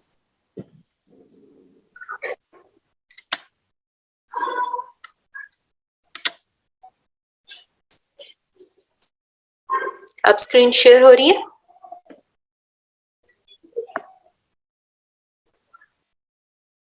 जी मैडम अब हो रही है शो। जज़ाकल्लाह जी। एक चीज मैंने आपको और बतानी थी कि आपका जो फोकस कीवर्ड होता है वो आपने कंटेंट में बार बार यूज करना होता है। आपके फोकस कीवर्ड पे आपका कंपेटिटर कौन सा बनता है, ये आप देख रहे हैं यहाँ पर यूआरएल को, जिसमें इस जगह पर ना, इस पोजीशन पर आपका जो कीवर्ड है वो as it is exact match के साथ जा रहा होता है, वो आपका कंपेटिटर होता है। अगर उसके वर्ड्स अलग हैं और आपके वर्ड्स अलग हैं तो वो आपका कंपेटिटर नहीं है, वो किसी और वजह से आपकी सर्च में आ जाता है somehow। अच्छा जी, your comprehensive guide to fully automatic washing machine, ये इन्होंने एक गाइड हमें प्रोवाइड की है। हम इसमें देखेंगे, इसको पढ़ के देखते हैं। शुरू में buying a washing machine is not easy task. There are so many type of washing machines out there, and when you have term getting thrown around like fully automatic, semi-automatic, top load, front load washing machines, how can you find the right washing machine to suit your laundry needs? Read on learn how to use fully washing। अब यहाँ देखें, इन्होंने अपना keyword target किया, लेकिन यहाँ उस confusion का इन्होंने जिक्र किया है कि जब आप वॉशिंग मशीन खरीदने जाओगे तो आपको इतने ज्यादा ऑप्शंस मिलेंगे कि उसमें से आपके लिए चूज करना मुश्किल हो जाएगा। इन्होंने एक पेन पॉइंट उठाया, उसमें और ज्यादा उस पोजीशन को एग्जॉजरेट किया कि ये प्रॉब्लम आएगी, ये प्रॉब्लम होगी, ये प्रॉब्लम आएगी। और ये आप यहाँ ये देखें कि ये एक जेनेरिक पेन पॉइंट उठाया उन्होंने। कोई भी यूजर हो, चाहे वो मेल है, फीमेल है, बच्चे हैं, बड़े हैं, यंग एज के लोग हैं, एल्डर हैं, ये उनकी एक जेनेरिक प्रॉब्लम होगी। एक पर्टिकुलर जेंडर को या एक पर्टिकुलर एज के लोगों को या एक पर्टिकुलर काम के कैटेगरी के लोगों को उन्होंने टारगेट नहीं किया, एक जनरल ऑडियंस को टारगेट किया है। और अगर आप भी अपना कंटेंट लिखेंगे तो उसमें ऐसा पॉइंट लेके आएंगे जो सबका मसला होगा। तो वहां पर आप अपनी प्रॉब्लम, जो सामने वाले यूजर की प्रॉब्लम है, उसके हमदर्द बन के आप उसको बताएंगे कि जब आप वॉशिंग मशीन लेने जाओगे तो ये प्रॉब्लम्स आपको आएंगी। और उसके बाद फौरन आप अपना जो प्रोडक्ट है या आप अपनी जो भी चीज है, गाइड है, आपकी डिस्कशन है, आपका आइडिया है, आपके मेथड्स हैं, आपकी टिप्स हैं, आपकी ट्रिक्स हैं, कोई भी थ्योरी है, आप उसको फौरन इंट्रोड्यूस करवाओगे और आप मैक्सिमम कोशिश करोगे कि ये फर्स्ट लाइन के बाद नहीं आ रहा तो सेकंड लाइन के बाद जरूर आपका कीवर्ड आपकी इस कंटेंट के अंदर टारगेट हो जाए। ठीक है, अब यहाँ आप लेंथ देखें कंटेंट की, पैराग्राफ की लेंथ देखें तो इन्होंने 3 लाइन्स एंड हाफ, इससे लंबा इन्होंने इंट्रोडक्शन नहीं बनाया। तो वो जो लंबी लंबी तमहीदें बांधी जाती हैं हमारे यहाँ कंटेंट लिखने के लिए कि पहले हम उसकी हिस्ट्री बताएंगे, फिर हम उसकी जियोग्राफी बताएंगे, फिर हम उसकी डिटेल देंगे, फिर हम उसके प्रॉब्लम्स टाइप्स बताएंगे, काइंड्स बताएंगे। नहीं, जिस चीज के लिए, जिस पर्पस के लिए वो चीज यूज होती है, हम जल्दी से क्विकली उस पर्पस पे जाएंगे। क्योंकि अगर एक यूजर वेबसाइट पे आ रहा है इंफॉर्मेशन देखने के लिए, किसी ब्लॉग पे आ रहा है इंफॉर्मेशन देखने के लिए, तो उसको क्विक इंफॉर्मेशन चाहिए, उसको इंस्टेंट इंफॉर्मेशन चाहिए। ऐसा नहीं होगा उसको, अगर उसको डिटेल इतनी ज्यादा हिस्ट्री जियोग्राफी पढ़नी होती तो वो बुक्स की तरफ जाता ना, वो बुक्स की तरफ अपना रुझान रखता। लेकिन अगर कोई वेबसाइट पे आएगा तो इन सारी चीजों को देख के वो चलेगा। ठीक है, अब नेक्स्ट पैराग्राफ के अंदर जब आप इंफॉर्मेशनल कंटेंट लिख रहे हैं या कोई क्यूरी को आंसर करवा रहे हैं, कोई क्यूरी है, आपका जो कीवर्ड है वो एक क्यूरी है और उसको आंसर करा रहे हैं, तो आपने नेक्स्ट पैराग्राफ से अपने कंटेंट की क्यूरी को आंसर करना शुरू कर देना है। ठीक है, आपने उसको स्टार्ट नहीं करवाना कि चलिए अच्छा चलिए ये पढ़ ले फिर मैं आपको बताऊंगा इसके बारे में, अच्छा ये पढ़ ले मैं फिर आपको बताऊंगा इसके बारे में। नहीं, ये बिल्कुल गलत आपका स्टाइल होगा लिखने का। आप अपने कंटेंट से रिलेटेड सारी इंफॉर्मेशन पहले कलेक्ट कर लें और उस इंफॉर्मेशन को कलेक्ट करने के बाद उसे एक आउटलाइन में उसको स्टाइल दें कि आप कौन सी बात पहले करेंगे, कौन सी बात बाद में करेंगे। और उसकी फॉर्मेटिंग में आपने सबसे पहले ये करना है कि इंट्रोडक्शन में आपने एक एग्जॉजरेट करनी है थोड़ी सी, सिचुएशन को और एक ऐसा पेन पॉइंट उठाना है जो सबका मसला हो, क्योंकि ये आप रिसर्च करके लिख रहे हो और रिसर्च बिला मकसद नहीं की जाती। ऑब्वियसली देयर इज समथिंग जिसकी वजह से रिसर्च की जाती है। तो आपने यहाँ पर इस बात का ख्याल रखना है कि वो जो आपका ऑब्जेक्टिव है वो दाएं बाएं ना हो जाए कहीं। आपका ऑब्जेक्टिव है एक वॉशिंग मशीन सेल करना, चाहे वो आप इंफॉर्मेशनल लिखें कंटेंट या कमर्शियल लिखें, या फिर आपने अपने यूजर को ज्यादा देर तक अपने पेज पर रोकना है। अगर आप एडिसंस के लिए अप्रूव करवा रहे हो और आप चाहते हो कि आपके पास ज्यादा विजिटर्स आए और आपका जो कंटेंट है उसको ज्यादा देर तक आपके पेज पर स्टे करें, तो उसको स्टे करवाने के लिए आपको अपने कंटेंट में जगह जगह हुक्स छोड़ने होंगे, जगह जगह इंटरेस्टिंग बातें छोड़नी होंगी। अब जैसे इन्होंने यहाँ पर लिखा fully automatic washing machine the basic, उसकी बेसिक इंफॉर्मेशन से उन्होंने स्टार्ट कर दिया कि when it comes to picking the right washer you need to consider, कौन कौन सी चीजें कंसिडर करनी है जब मैंने एक अच्छा वॉशर खरीदना है। यहाँ पर उन्होंने बुलेट पॉइंट्स में इंफॉर्मेशन दे दी। अब अगर मैं इसको पूरे को नहीं भी पढ़ना चाहती ना, ये उन्होंने कंटेंट को हाईलाइट किया हुआ है। जब आप कोई भी इंफॉर्मेशनल कंटेंट लिखेंगे तो आप उसको सिर्फ रीडेबल नहीं बनाएंगे बल्कि आप उसको स्कैनेबल भी बनाएंगे। आपने उसको स्कैनेबल बनाना है कि उसको देखते ही सामने वाले यूजर को आइडिया हो जाए कि ये किस चीज के बारे में डिस्कशन हो रहा है। अगर वो आपका पूरा लिखा हुआ डिस्क्रिप्शन नहीं भी पढ़ता तो हाइलाइट्स पढ़ने के बाद उसको आइडिया हो जाए कि भाई ये किस चीज के बारे में है। अगर आप जगह जगह छोड़ेंगे, वहां पर कोई ना कोई बुलेट पॉइंट्स छोड़ेंगे, कोई ना कोई हेडिंग्स छोड़ेंगे, कोई ना कोई सिग्नल्स देंगे उनको, आपका कंटेंट स्कैनेबल बनेगा। तो वो यूजर अगर नहीं भी ज्यादा इंफॉर्मेशन पढ़ना चाहता तो आपके पेज से बाउंस ऑफ इतनी जल्दी नहीं करेगा। ठीक है, उसके बाद what is fully automatic washing machine, कि ये होती क्या है, ये बात आमतौर पर हम सेकंड पैराग्राफ में लिखते हैं, लेकिन ये बात इन्होंने थोड़ा सा नीचे ले आए, उसको उस डिस्कशन को थोड़ा सा प्रोलॉन्ग करने के लिए उसको नीचे ले आए। पहले आपको वो बता रहे हैं कि फुली ऑटोमेटिक मशीन के फीचर्स क्या हैं। अब अगर इन्होंने यहाँ पे द बेसिक्स लिखा हुआ है और आप इंफॉर्मेशनल कंटेंट लिखने जा रहे हो तो आप अपने हर इंफॉर्मेशनल कंटेंट के साथ द बेसिक लिखते जाओ, दैट इज नॉट हेल्पिंग।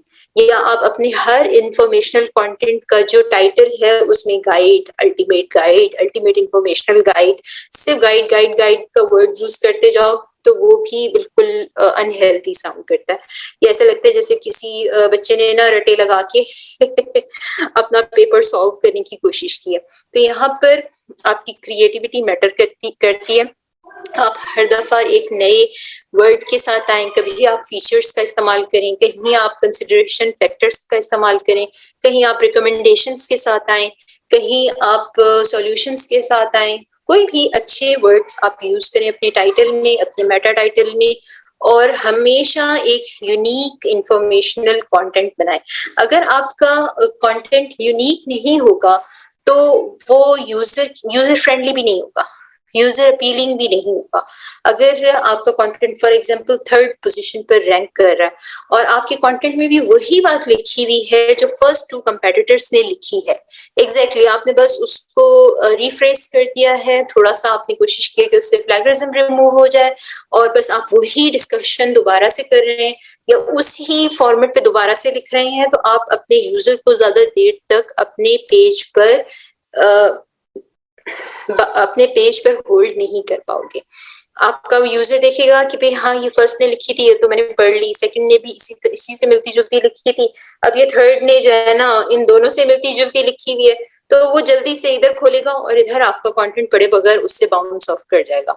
तो आपने अपने कंटेंट में यूनिकनेस मेंटेन करनी है, एग्जैक्टली वही टैग्स नहीं बनाने, एग्जैक्टली वही वर्ड्स यूज नहीं करने, एग्जैक्टली उसी फॉर्मेट के ऊपर आपने कंटेंट बिल्ड नहीं करना, एग्जैक्टली वही सेंटेंसेस उसी सीक्वेंस पे आपने यूज नहीं करने। आप उस इंफॉर्मेशन को थोड़ा सा शफल करें, ऊपर नीचे करें, थोड़ा सा अपनी वीडियोस से इंफॉर्मेशन लें, वो डालें, अपनी आप क्रिएटिविटी से उस चीज को, जो प्रोडक्ट है अगर आप उसके बायर हो तो आप क्या क्या चीजें देखोगे उसके अंदर, आपकी क्या डिमांड होंगी, तो तो आप क्या एक्सपेक्टेशन रखोगे ऐसे प्रोडक्ट से, या कि कोई भी अपनी जो आपका नैरेटिव, अगर कोई थ्योरी है या कोई इंफॉर्मेशन है उसके बारे में आपने रिसर्च की है, बहुत अच्छी रिसर्च की है, और उसके बाद आपका एक नैरेटिव बिल्ड होगा, आपने उसको जरूर अपने कंटेंट में ऐड करना है, उससे यूनिकनेस आएगी। अगर आप 4-5 कंटेंट मिला के अपना एक कंटेंट बना लेते हो तो ये कोई यूनिकनेस नहीं होगी, क्योंकि वही फैक्टर्स बार बार पढ़ने पर जो माइंड है वो आदी हो जाता है, और वो फौरन क्विकली, एक दफा अगर एक बंदे ने एक कंटेंट पढ़ा है दूसरी जगह पे वही चीज वो पढ़ रहा है तो वो फौरन उसको जज कर लेता है और बाउंस ऑफ कर जाता है। और जब किसी वेबसाइट का बाउंस रेट ज्यादा होता है तो गूगल उसको रैंकिंग नहीं देता, गूगल उठा के उसको डाल देता है किसी आखिरी पेज पे जहां पर ना उसको कोई देखता है ना पढ़ता है। तो ये फैक्टर्स होते हैं। आप अपने कंटेंट को यूनिक रखें, हर दफा एक नए आइडिया के साथ आए, अपनी क्रिएटिविटी को यूज करें। हाँ जी, अब what is fully automatic washing machine, यहाँ पर उन्होंने ये डिस्कस किया। मे बी ये इनका कोई रैंकिंग कीवर्ड हो, जिस तरह से ये ऐड हुआ है ना, मे बी ये ऐसे साउंड कर रहा है जैसे ये इनका कोई रैंकिंग कीवर्ड हो या वेरिएशन हो। What kind of fully automatic washing machines are there, कितनी किस्म की है, अब यहाँ पर वो टाइप्स डिस्कस करेगा उसकी। Best fully automatic washing machine, यहाँ पर देखिए इंटेंट कमर्शियल हो गई उसकी। यहाँ पर उसने product, top load fully automatic washing machines, ये एक टाइप है जिसको उसने बुलेट फॉर्म में लिखा है। ये दूसरी front load fully automatic washing machine दूसरी। अब इन दोनों को यूज करने का तरीका भी उसने अलग अलग है, क्योंकि इसलिए उन्होंने टॉप लोड और फ्रंट लोड को अलग अलग इंस्ट्रक्शंस देके अपना कंटेंट क्रिएट किया है। How to use automatic washing machine, किस तरह इस्तेमाल करेंगे, फुली ऑटोमेटिक को किस तरह यूज करेंगे, स्टेप बाय स्टेप गाइड बनाई है उन्होंने।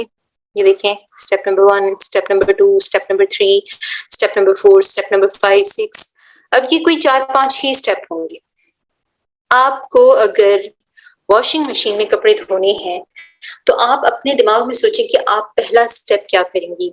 ऑब्वियसली आप वॉशिंग मशीन का जो लिड है उसे खोलेंगी, उसके अंदर अगर कोई चीज है तो कोई कपड़े मैले रखे हुए हैं तो उनको बाहर निकालेंगी, फिर आप उसके अंदर पानी भरेंगी, फिर उसके बाद आप उसमें डिटर्जेंट ऐड करेंगी, फिर उसके बाद आप उसमें कपड़े ऐड करेंगी, फिर आप उसके बाद उसको स्विच ऑन करेंगी, उसका बटन दबाएंगी, उसको स्टार्ट करेंगी। ऑब्वियसली यही मेथड होगा ना हर दफा, आप इसका सीक्वेंस चेंज नहीं कर सकती। आप जब भी इस तरह का कंटेंट लिखेंगी तो उस पर प्लेगरिज्म आएगा, क्योंकि पूरी दुनिया से लोगों ने जो वेबसाइट बनाई होंगी तो उन्होंने वॉशिंग मशीन को यूज करने का यही तरीका लिखा होगा, और स्टेप बाय स्टेप वो इसी उस पर आएगा। तो वहां पर आप क्या क्रिएटिविटी यूज करेंगी प्लेगरिज्म से बचने के लिए। एक्सीडेंटली आपके कंटेंट पे प्लेगरिज्म आएगा, तो उस एक्सीडेंटल प्लेगरिज्म से बचने के लिए आपको क्या करना होगा, आपको अपने कंटेंट को यूनिक बनाना होगा। आपको एक एक स्टेप के कॉन्टेक्स्ट चेंज करने होंगे। आप उस वहां पर कुछ और डिस्कशंस भी आपको उसके अंदर ऐड करनी पड़ेंगी। वो सीक्वेंस जो पहले कहीं लिखा हुआ है, आपको उन वर्ड्स को आप एलिमिनेट कर देंगी। आप अपने कोई साइनोनिमिक वर्ड यूज करेंगी। आप उसमें अपने जो ट्रांजैक्शनल वर्ड्स होते हैं वो उसमें ऐड करेंगी, ट्रांजिशन पैदा करेंगी। तो थोड़ा आपका जो कॉन्टेक्स्ट है वो चेंज हो जाएगा। जब वो चेंज हो जाएगा तो आपको प्लेगरिज्म का इशू नहीं आएगा। इसी तरह अगर आप किसी ऐसे टॉपिक पे लिख रहे हैं, जैसे किसी गेम के बारे में लिख रहे हैं, how to play cricket, compare cricket with baseball, तो यहाँ पर जब आप रूल्स पर आएंगी तो आपको यही प्रॉब्लम फेस करनी पड़ेगी, क्योंकि आपने इंफॉर्मेशन देनी है और ऑलरेडी इन दोनों स्पोर्ट्स की इंफॉर्मेशन वेब पे मौजूद होगी। कई उन्होंने सैकड़ों आर्टिकल लिखे हुए होंगे और आपका जो कंटेंट है वो एक्सीडेंटली किसी न किसी से मैच कर जाएगा, क्योंकि स्टेप्स हुई है ना। तो आपने ये कोशिश करनी है कि आप जो उनका सीक्वेंस है उसको तोड़ दें। जो अगर उन्होंने 5 स्टेप्स में एक्सप्लेन किया तो आप 10 पे चली जाएं, या आप 2 स्टेप में उसको कवर कर दें, 2-4 चीजें और उसके अंदर ऐड कर लें कि अगर आप इस तरह से यूज करेंगी तो खराब हो जाएगी, अगर ये इस तरह आप चाहती है कि ये एवर लास्टिंग रहे तो आप उसको इस तरह यूज करें। कुछ और पॉइंट, कुछ और क्रिएटिविटी, कुछ और आइडियाज, कुछ और थ्योरीज उसके बीच बीच में आपने ऐड करनी होगी, ताकि जो उसका सीक्वेंस है वो टूट जाए। जो इंफॉर्मेशन जिस सीक्वेंस पे उन्होंने दी हुई है, देखिए प्लेगरिज्म में लोग ये समझते हैं कि अगर हम 2-3 वर्ड्स चेंज कर दें एक पैराग्राफ के अंदर, 2-3 वर्ड्स, हर 2-3 वर्ड्स के बाद हम 2-3 वर्ड्स एनानॉमिकली चेंज कर दें तो उससे प्लेगरिज्म हट जाता है। ऐसा नहीं होता, क्योंकि अब जो टूल्स यूज होते हैं प्लेगरिज्म चेक के लिए, वो हम जो यूजर्स यूज करते हैं जो टूल्स, वो इतने एफिशिएंट नहीं होते। गूगल के जो टूल्स हैं वो उससे भी ज्यादा एफिशिएंट है। तो आपका जो प्लेगरिज्म है ना, वो एक ऐसी चीज नहीं होगी जिसको हम जस्टिफाई कर सकें कि चलें कोई बात नहीं, प्लेगरिज्म आ गया तो जानते हैं। नहीं, आपका जो क्लाइंट है, जो जिसके लिए आप काम करोगे, वो बिल्कुल इसमें कॉम्प्रोमाइज नहीं करेगा। अगर खुदा ना खास्ता आप अपनी वेबसाइट बनाते हैं तो उस पर बिल्कुल गूगल जो है वो कॉम्प्रोमाइज वाली थ्योरी अप्लाई नहीं करता। ठीक है, तो आपने इस चीज से बचना है। आप अपने कंटेंट में जब कोई स्टेप बाय स्टेप गाइड लिख रहे हैं तो आपने उसको कॉन्शियस होकर लिखना है। आपने बार बार उसका प्लेगरिज्म जरूर चेक करना है, और अगर उसमें प्लेगरिज्म आ रहा है तो उसमें कोई ना कोई क्रिएटिविटी ऐड करके उसको खत्म करके प्लेगरिज्म जीरो करके अपने क्लाइंट को देना है। नहीं तो फिर आपकी इज्जत अफजाई के जिम्मेदार हम नहीं होंगे, ये मैं आपको पहले बता रही हूँ, क्योंकि ये एक ऐसी चीज है जिसके लिए क्लाइंट्स टॉलरेट बिल्कुल नहीं करते। अच्छा जी, बहुत लंबा चौड़ा इन्होंने नहीं दिया, उसमें जस्ट यूज था, तो उन्होंने अपने कंटेंट को रेलेवेंसी के थ्रू शॉर्ट ही रखा है। बहुत ज्यादा इंफॉर्मेशन मैसिव इधर उधर की बातें उन्होंने नहीं की, बल्कि अपने कंटेंट के साथ वो स्टिक रही हैं और उसको एक्सप्लेन किया। उसके बाद आ गया गाइड टू वॉशिंग मशीन। अब ये देखिए, ये भी एक अच्छा है, लेकिन देखिए इन्होंने एक गलती की हुई है। गाइड टू वॉशिंग मशीन, जब भी हम कोई हेडिंग लिखते हैं ना, तो उसमें ये बड़ा इम्प्रोफेशनल सा लुक आता है इसका। जब हम गाइड टू वॉशिंग मशीन पे आएंगे तो हमारा W कैपिटल होना चाहिए, मशीन पर जाएंगे तो मशीन का M कैपिटल होना चाहिए। सिवाय ये प्रपोजिशंस के और जो आर्टिकल्स होते हैं इनको हम इग्नोर करते हैं, प्रपोजिशन को इग्नोर करते हैं, लेकिन जितने भी वर्ड्स या फिर जितने भी नाउन आते हैं हम इन सबको कैपिटल लेटर के साथ लिखते हैं। या फिर एक तरीका ये होता है कि आप पूरी हेडिंग को ब्लॉक लेटर्स में दें, लेकिन ज्यादातर वो यूजर्स यूज नहीं करते इस टेक्निक को। जो प्रोफेशनल कंसिडर करते हैं और जो साइकोलॉजिकली अपीलिंग होती है, वो यही तरीका होता है कि आप अपने जो हेडिंग है उसको कैपिटल लेटर्स के साथ स्टार्ट करें, उसका फर्स्ट लेटर कैपिटल होना चाहिए। इन्होंने भी वही टेक्निक यूज की है, ये सेकंड पोजीशन पर रैंक कर रहे हैं। From basic guide on how to use and load your fully automatic or semi-automatic washing machine to detailed description about how washing machine work, you will find everything here to boost your confidence with your washing machine। अब देखें, ये यहाँ पर भी जो formula वो use कर रहे हैं ना, वो एक्चुअली आपको लालच देने का है, वो आपको ग्रीडी बनाने का है कि आप बस बर्दाश्त ना कर सकें और इस चीज को ले लें और उनकी जो है वो सेल जनरेट हो जाए। इसमें भी आप ये देखेंगे कि ये छोटा सा पैराग्राफ बनाया है इन्होंने और उसके अंदर अपना जो फोकस कीवर्ड है वो टारगेट किया है। यहाँ देखिए आप इसका URL your guide to washing machine, ये गाइड टू वॉशिंग मशीन पर रैंक कर रहा है। ठीक है, तो आपका जो स्लग बनता है ये बहुत इंपॉर्टेंट होता है, और आपके स्लग से ही जो आपका कंपेटिटर है वो कंसिडर किया जाता है कि आपका कंपेटिटर है कि नहीं। अब इसने यहाँ पर गाइड दी हुई है, क्योंकि हमने यूज को डिस्कस करना है तो ऑब्वियसली वो हमें गाइड करेंगे। वॉशिंग मशीन एसेंशियल्स क्या होते हैं ये उन्होंने यहाँ पे बुलेट पॉइंट्स में दिया है। बाइंग अ वॉशिंग मशीन, क्यों, किन फैक्टर्स पर बाय किया जाएगा, यहाँ पर उन्होंने कुछ इंफॉर्मेशन दी हुई है। How to use a washing machine, अब ये यहाँ पे फोकस कीवर्ड आ गया, यहाँ से एक्चुअली आर्टिकल जो इंफॉर्मेशन वो प्रोवाइड करना चाहते हैं वो शुरू हो रही है, और ये इनका सेकंड पैराग्राफ है। How to use a fully automatic washing machine, अब उसमें एक कैटेगरी उन्होंने और ऐड कर दी, और मे भी ये इनका रैंकिंग कीवर्ड होगा जिसको इन्होंने अपनी सेकंड हेडिंग में टारगेट किया हुआ है। How to use a top load washing machine, यहाँ पर उन्होंने सेकंड। अब ये देखिए इसका जो स्टाइल है वो थोड़ा सा डिफरेंट है राइटिंग का। If you can tumble dry an item, ये सारी चीजें इसमें, add laundry detergent, add your clothes, बिल्कुल वही स्टाइल रहेगा, वही डिस्कशंस होंगे बार बार जो एक जगह है। लेकिन वहां देखिए उन्होंने 6-7 पॉइंट्स बनाए हुए थे, तो इन्होंने 3-4 बनाए हैं। How to use a front load washing machine, अब इन्होंने दूसरी वॉशिंग मशीन को दूसरे तरीके से बताया है कि अगर आप फ्रंट लोड यूज कर रहे हो तो आप इस तरह से कर सकते हो।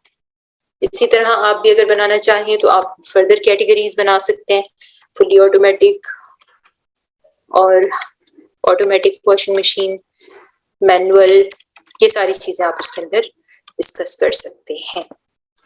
जब हम इंफॉर्मेशनल आर्टिकल लिखते हैं ना, तो उसमें ये मार्जिन आपको उसके लिए इंफॉर्मेशन ढूंढनी नहीं पड़ती। जब आप इंफॉर्मेशनल आर्टिकल लिखते हो तो आपके पास पूरा खुला आसमान होता है, आपके पास बहुत सारे टॉपिक्स होते हैं जो उससे रिलेट करते हैं, और आपके पास मैसिव इंफॉर्मेशन होती है। इवन कि अगर आप अपनी कॉमन सेंस को यूज करते हैं और सिर्फ वीडियोस देखते हैं और वहां से कोई आप आइडिया जनरेट कर लेते हैं और अपनी क्रिएटिविटी पे उसको कवर अप करते हैं, तो वो भी काफी हो जाता है। इंफॉर्मेशनल में आपको ये देखना पड़ता है कि कौन से पॉइंट हैं जो एक ऐसे बंदे को अपील करेंगे जो इंफॉर्मेशन लेने के लिए आ रहा है या कोई जानना चाहेगा। तो उसमें आपने थोड़ा सा इंटरेस्टिंग भी साउंड करना है, आपने इस तरह भी साउंड करना है कि आपने बहुत जबरदस्त रिसर्च की है उसके बाद इसको लिख रहे हो, और आप काफी सोफिस्टिकेटेड पर्सन हो, डिसेंट हो, जो इन सब चीजों के बारे में काफी कुछ जानता है, नॉलेजेबल है, और वो आपको ये इंफॉर्मेशन प्रोवाइड कर रहा है। ये एक इंफॉर्मेशन, इसको आप जितना स्कैनेबल बनाएंगे उतना अच्छा होगा, आप इसमें जितनी हेडिंग्स डालेंगे उतना अच्छा होगा। और ये देखिए लेंथी पैराग्राफ लिखना is not content writer. Web page content में लेंथी पैराग्राफ्स नहीं चलते। आप दो लाइंस में, 3 लाइंस में, मैक्सिमम 4 लाइन से ज्यादा एक्सीड नहीं करना चाहिए आपके पैराग्राफ को। और आप कोशिश करें कि आप उसमें शॉर्ट सेंटेंसेस लिखें, इजी टू रीड सेंटेंसेस लिखें, डूइंग वर्ब्स के साथ जाएं, रेदर देन आप पैसिव वॉइस का यूज करें, रेदर देन आप एडवर्ब्स का यूज करें, तो वो कोई अच्छी वो नहीं होती। पैसिव वॉइस एक्चुअली उल्टा सेंटेंस होता है जिसको हम लिखते हैं, और हमें क्योंकि सिखाया जाता है, हम फॉर्मल राइटिंग करते हैं, हमारी यूनिवर्सिटीज और हमारे जो एजुकेशनल सिस्टम है उसके लिए लाजमी होता है कि हम सोफिस्टिकेटेड साउंड ही तब करते हैं जब हम उल्टा लिखते हैं किसी सेंटेंस को। तो ये कोई अच्छी प्रैक्टिस नहीं है। आप पैसिव वॉइस को बिल्कुल अवॉइड करें, क्योंकि जो स्पन कंटेंट कंसिडर किया जाता है, कुछ लोग मैन्युअली भी स्पन कर रहे होते हैं क्योंकि उनको लिखने का यही तरीका मालूम होता है, तो आपने उस तरीके को फॉलो नहीं करना। अगर आपके कंटेंट में पैसिव वॉइस की जो रेशियो है वो ज्यादा होगी तो वो स्पन कंटेंट कंसिडर किया जाएगा। तो आप जब अपना कंटेंट बिल्ड करें तो आप कोशिश करें कि आपके कंटेंट में पैसिव वॉइस की रेशियो बहुत कम हो। आप डूइंग वर्ड्स के साथ जाएं, easy and simple, easy to read sentences बनाएं, छोटे शॉर्ट सेंटेंसेस बनाएं, आसान लफ्ज इस्तेमाल करें, और ऐसे प्रिटेंड करेंगे जैसे आपके सामने कोई बैठा है और आप उसके साथ बात कर रहे हो। जब तक आप कम्युनिकेशन वाली फील नहीं लेके आएंगे तब तक आपका कंटेंट एक अच्छा कंटेंट नहीं होगा। अच्छा जी, ये हो गया। चलिए जी, ये एक कीवर्ड हो गया। अगर आप लोगों के दिमाग में कोई आइडिया है, आप मुझे कोई एक आध और कीवर्ड दे दें जिसके ऊपर मैं आपको एनालिसिस करके बता दूं कि इसको किस तरह से लिखा जाएगा। अगर जाग रहे हैं, सो तो नहीं कर कहीं? मैं भी सुन रहा हूँ, बहुत मजा आ रहा है। Keep it up. वैसे मैं बहुत ज्यादा लेंथी उसके हक में नहीं हूँ, उसमें फिर ना चीजें समझ नहीं आती, लेकिन मैं एक चीज देख रहा हूँ कि यहाँ पे ऑडियंस बड़ी है, काम नहीं हुई। इसका मतलब है कि सारे बहुत इंटरेस्ट से सुन रहे हैं, तो आप कंप्लीट कर लें। जी सर, ठीक है। अब फॉर इंस्टेंस मैं ऐसा करती हूँ कि एक एपीके का कीवर्ड ले लेती हूँ, क्योंकि इसके बारे में अक्सर स्टूडेंट सवाल कर रहे थे।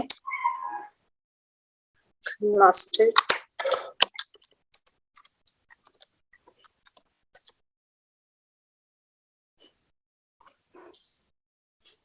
मोस्ट ऑफ टाइम कम ही लोग एपीके की वेबसाइट्स बनाते हैं और इन पे जो है उनको कंटेंट रिक्वायर्ड होता है, लेकिन क्योंकि कभी कभार ये क्रैक वर्जन यूज कर रहे होते हैं और थोड़ा सा ये इनएथिकल हो जाता है, लेकिन इसका एक पर्टिकुलर फॉर्मेट होता है, क्योंकि यहाँ पर आप अपनी सर्विस सेल कर रहे हो, आप वहां पर अपने पैकेजेस सेल कर रहे हो, आप वहां पर एक एक्शन ड्राइव करवाना चाहते हो अपने यूजर से, जहां आपको एक क्लिक मिल जाए और वो यूजर जो है वो आपका जो सॉफ्टवेयर आपने रखा है अपनी वेबसाइट के ऊपर, वहां से आपको ज्यादा से ज्यादा क्लिक्स मिल जाए और वो यूजर जो है उसको डाउनलोड करे। इसके कंटेंट में जो सबसे पहला, इसके कंटेंट में जो आपका टाइटल होता है उसमें ये ज्यादातर एंड्रॉइड के पैकेजेस होते हैं। एपीके स्टैंड भी इसी के लिए करता है, Android packages, APK Android packages. तो इस तरह की एंड्रॉइड पैकेजेस होते हैं। जब आप एंड्रॉइड मोबाइल यूज करते हो तो आप बहुत सारी चीजें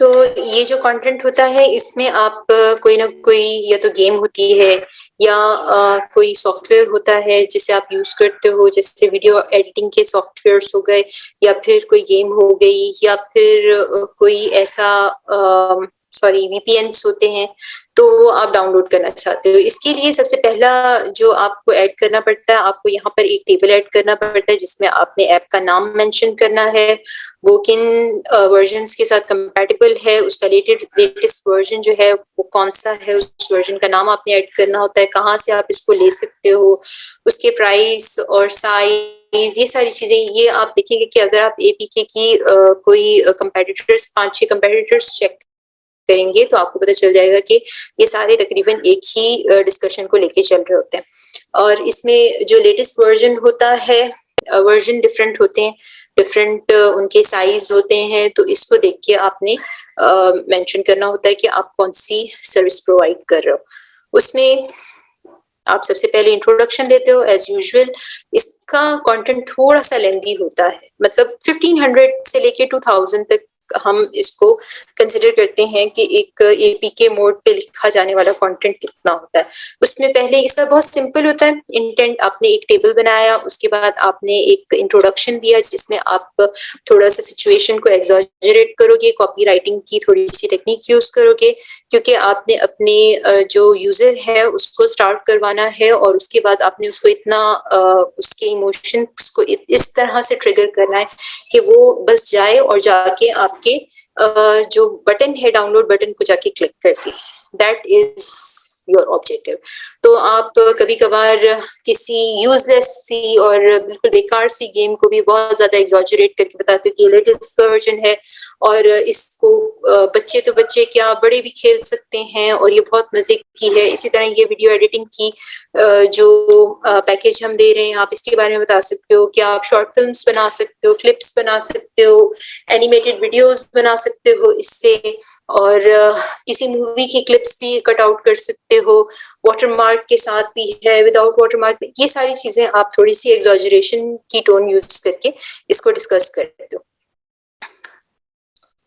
उसके बाद एक ओवरव्यू का पैराग्राफ आप उसके अंदर ऐड कर दें, उसमें एक गेम के फीचर्स जो आपने आगे एक एक करके डिस्कस करने हैं, एक एक फीचर को आप डिस्कस करेंगे बाद में आगे जाके डिटेल के साथ, लेकिन आप एक पैराग्राफ ऐसा बना दें जिसमें आप सारे फीचर्स को इंक्लूड करके एक समरी सी बनाते हैं उसकी। 2-3 पैराग्राफ आप शुरू में लिख दें, उसके बाद आप अपने कंटेंट के जो कीवर्ड है उनको टारगेट करें। काइनमास्टर प्रो मोड एपीके अगर उसमें कोई नया वर्जन आया है या कोई नई डिटेल आई है तो आप उससे भी रिलेटेड इंफॉर्मेशन वहां पर एक पैराग्राफ के अंदर ऐड कर सकते हो, ठीक है। उसके बाद आप इसमें ऐड करेंगे, अच्छा इसमें इन्होंने एक सेक्शन नहीं दिया हुआ, ये रहा, ये इन्होंने नीचे दिया हुआ, लेकिन ये मोस्ट प्रोबेबली ज्यादातर लोग अपर ओवरव्यू के बाद इसको ऐड करते हैं। काइनमास्टर मोड एपीके फीचर्स, उसमें आपके पास जो पैकेज है, जो पैकेज आप उनको ऑफर कर रहे हो और आप उनको कह रहे हो कि बस आप इसको डाउनलोड करें और आप इसको यूज करें, और आप उनको वो करवा रहे हो, बेचैन कर रहे हो कि भाई उनके इमोशंस को ट्रिगर कर रहे हो कि आप इसको जल्द से जल्द ले लें, तो उससे रिलेटेड आप उनको कुछ फायदे बताएंगे ना। उसके कुछ चीजें ऐसी होंगी जो उसमें आउटस्टैंडिंग होंगी, उनको आप प्रायोरिटी पे डिस्कस करेंगे। कुछ चीजें ऐसी होंगी जो थोड़ी मतलब कॉमन है, सबके अंदर ही होती हैं, तो वो आप थोड़ा सा उनको नीचे ले जाएंगे।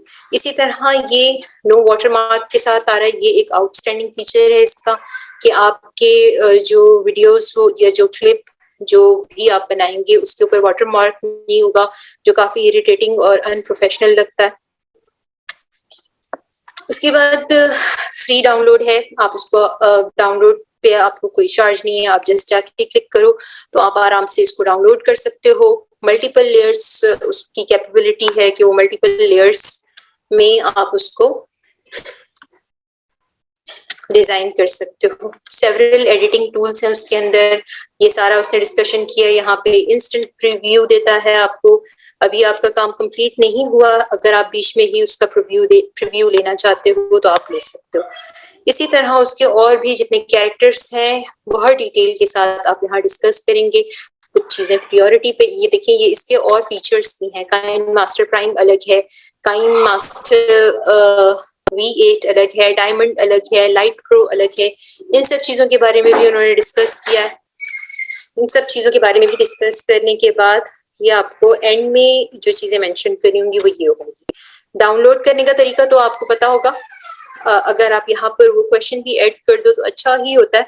How to download KineMaster mod APK, तो आप उनको डायरेक्शन दे दो कि ये जो बटन है इस पे जाके आप क्लिक करें, डाउनलोड ऑटोमेटिकली स्टार्ट हो जाएगा।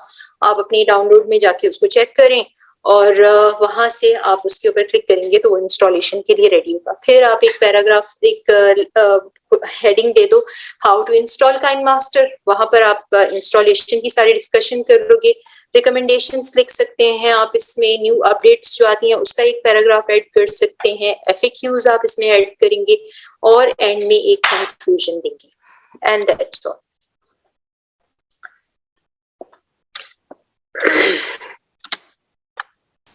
चलें जी, मेरा ख्याल है मैंने इंफॉर्मेशनल कंटेंट से रिलेटेड इंफॉर्मेशन आपको दे दी। अब मैं आपको एक और चीज डिस्कस करती हूँ, क्योंकि कमर्शियल भी आपने कंटेंट की असाइनमेंट्स करनी है, तो कमर्शियल कंटेंट के लिए आपको सबसे पहले कीवर्ड्स के बाद सबसे पहले किस चीज की जरूरत होगी? सबसे पहले आपको कीवर्ड्स के बाद जरूरत होगी प्रोडक्ट की, कि आप किस प्रोडक्ट को जाके उसमें से सिलेक्ट करना है आपने और किस प्रोडक्ट के ऊपर आपने काम करना है। जैसे मैंने काम करना है स्मार्ट वॉच पे, ठीक है, मेरा प्रोडक्ट है। मैं इसमें से कैसे सिलेक्ट करूंगी कि कौन सी वॉचेस हैं जो अच्छी हैं और काफी कंपेटिटिव होंगी। पहले तो मैं इस कीवर्ड से रिलेटेड जब रैंकिंग कीवर्ड्स निकालूंगी और सारा कंटेंट एनालाइज करूंगी, तो उसमें जो डिस्कशंस कंपेटिटर ने किए हुए हैं या जिन प्रोडक्ट को उन्होंने रिव्यू किया हुआ है ना, उसकी एक सेपरेट लिस्ट बनाऊंगी।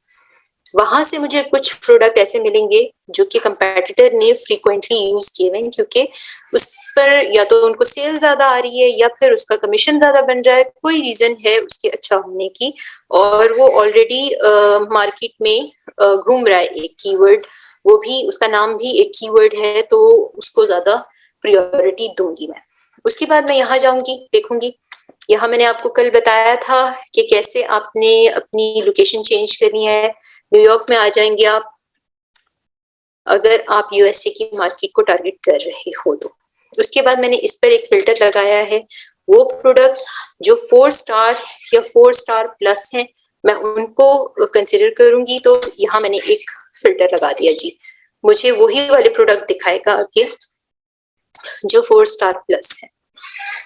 अब ये देखिए, ये प्रोडक्ट है, ये एक वॉच है, ये 4 स्टार प्लस इसके रिव्यूज आ रहे हैं। 68% लोगों ने इसको 5 स्टार्स दिए हैं, 13% लोगों ने 4 स्टार्स दिए हैं, और इसको रिव्यू करने वाले जो यूजर है वो 373 है। इसकी कॉस्ट 48 है, $48 है। ठीक है, ये एक प्रोडक्ट हो गया। ये दूसरा प्रोडक्ट है, 4.5 इसको रैंकिंग मिली हुई है, 5 स्टार्स, 74% लोगों ने इसको 5 स्टार्स दिए हुए हैं और 264 इसकी रेटिंग है। अब इसके मुकाबले में आप ये देखें, इसको 4 स्टार मिले, ठीक है, लेकिन 57% लोगों ने इसको 5 स्टार्स दिए हैं, जिसमें से 16% लोगों ने 4 स्टार और 11% लोगों ने 3 स्टार्स दिए हैं। लेकिन आप यहाँ देखें कि ये कितना बड़ा नंबर है, 15K से ज्यादा लोगों ने इसको रिव्यू किया हुआ है कि ये प्रोडक्ट बहुत जबरदस्त है, और इसकी कॉस्ट 29 के करीब बन रही है, $29 के करीब बन रही है। तो इनके मुकाबले में मैं इसको कंसिडर करूंगी। क्यों करूंगी? क्योंकि ये एक अच्छा प्रोडक्ट है जो बहुत ज्यादा लोग परचेज कर चुके हैं और इसकी सेल ज्यादा है, और मैं इससे कंपेयर करूंगी अपने कंपेटिटर को कि अगर उन्होंने भी इसको डिस्कस किया हुआ है तो मैं इसको जरूर चूज करूंगी। वैसे मैंने कोशिश करनी है कि मेरा जो प्रोडक्ट है वो $50 से अबव हो, $50 से नीचे नहीं हो तो ज्यादा बेहतर है। लेकिन अगर कोई ऐसा प्रोडक्ट है जिसकी सेल ज्यादा होती है तो शायद हम वहां पर थोड़ा सा कॉम्प्रोमाइज करें। यहाँ पर भी आप देख सकते हैं, इस तरह आप एक एक करके प्रोडक्ट को एनालाइज करते जाएं। और इसमें ये देखिए, ये एक अच्छा प्रोडक्ट है, 2045 लोगों ने इसको रिव्यू दिए हुए हैं और 4.3 में इसका रिव्यू जा रहा है। That is also a good choice. अच्छा जी, मैं अब इसमें से एक आध प्रोडक्ट खोल के देखती हूँ। वेरी गुड, इस पर लिखा हुआ है अमेज़न चॉइस प्रोडक्ट। इसका मतलब ये एक अच्छा प्रोडक्ट है और ये बेस्ट सेलर्स में से एक कंसिडर किया जा सकता है।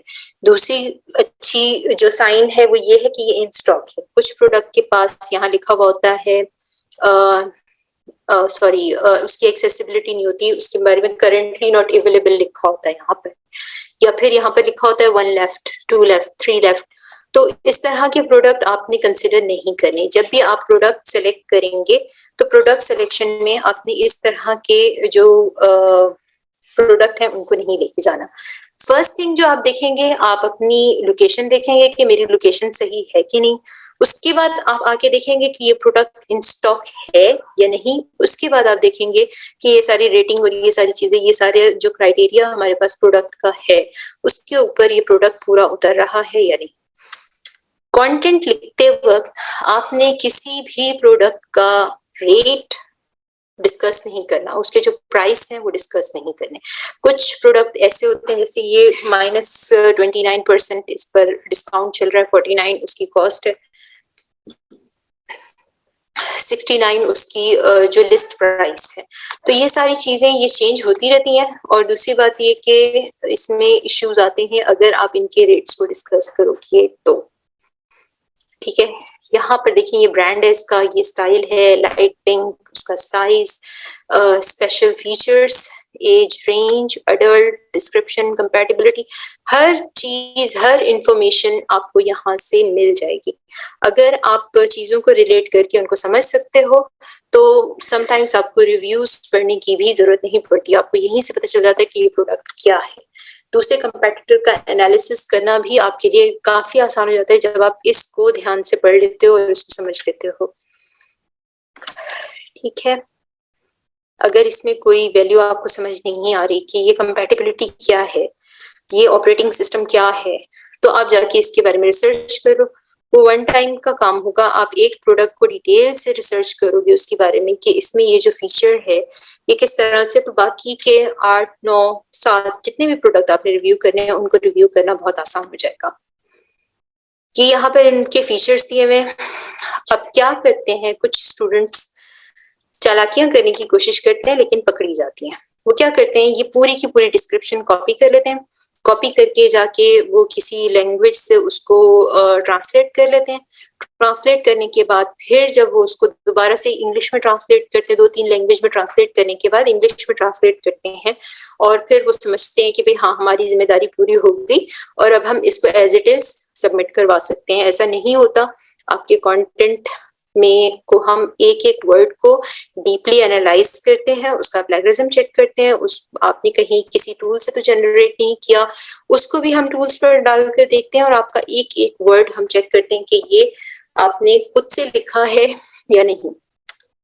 तो ये पकड़ा जाता है, मैंने कई स्टूडेंट्स का पढ़ा है।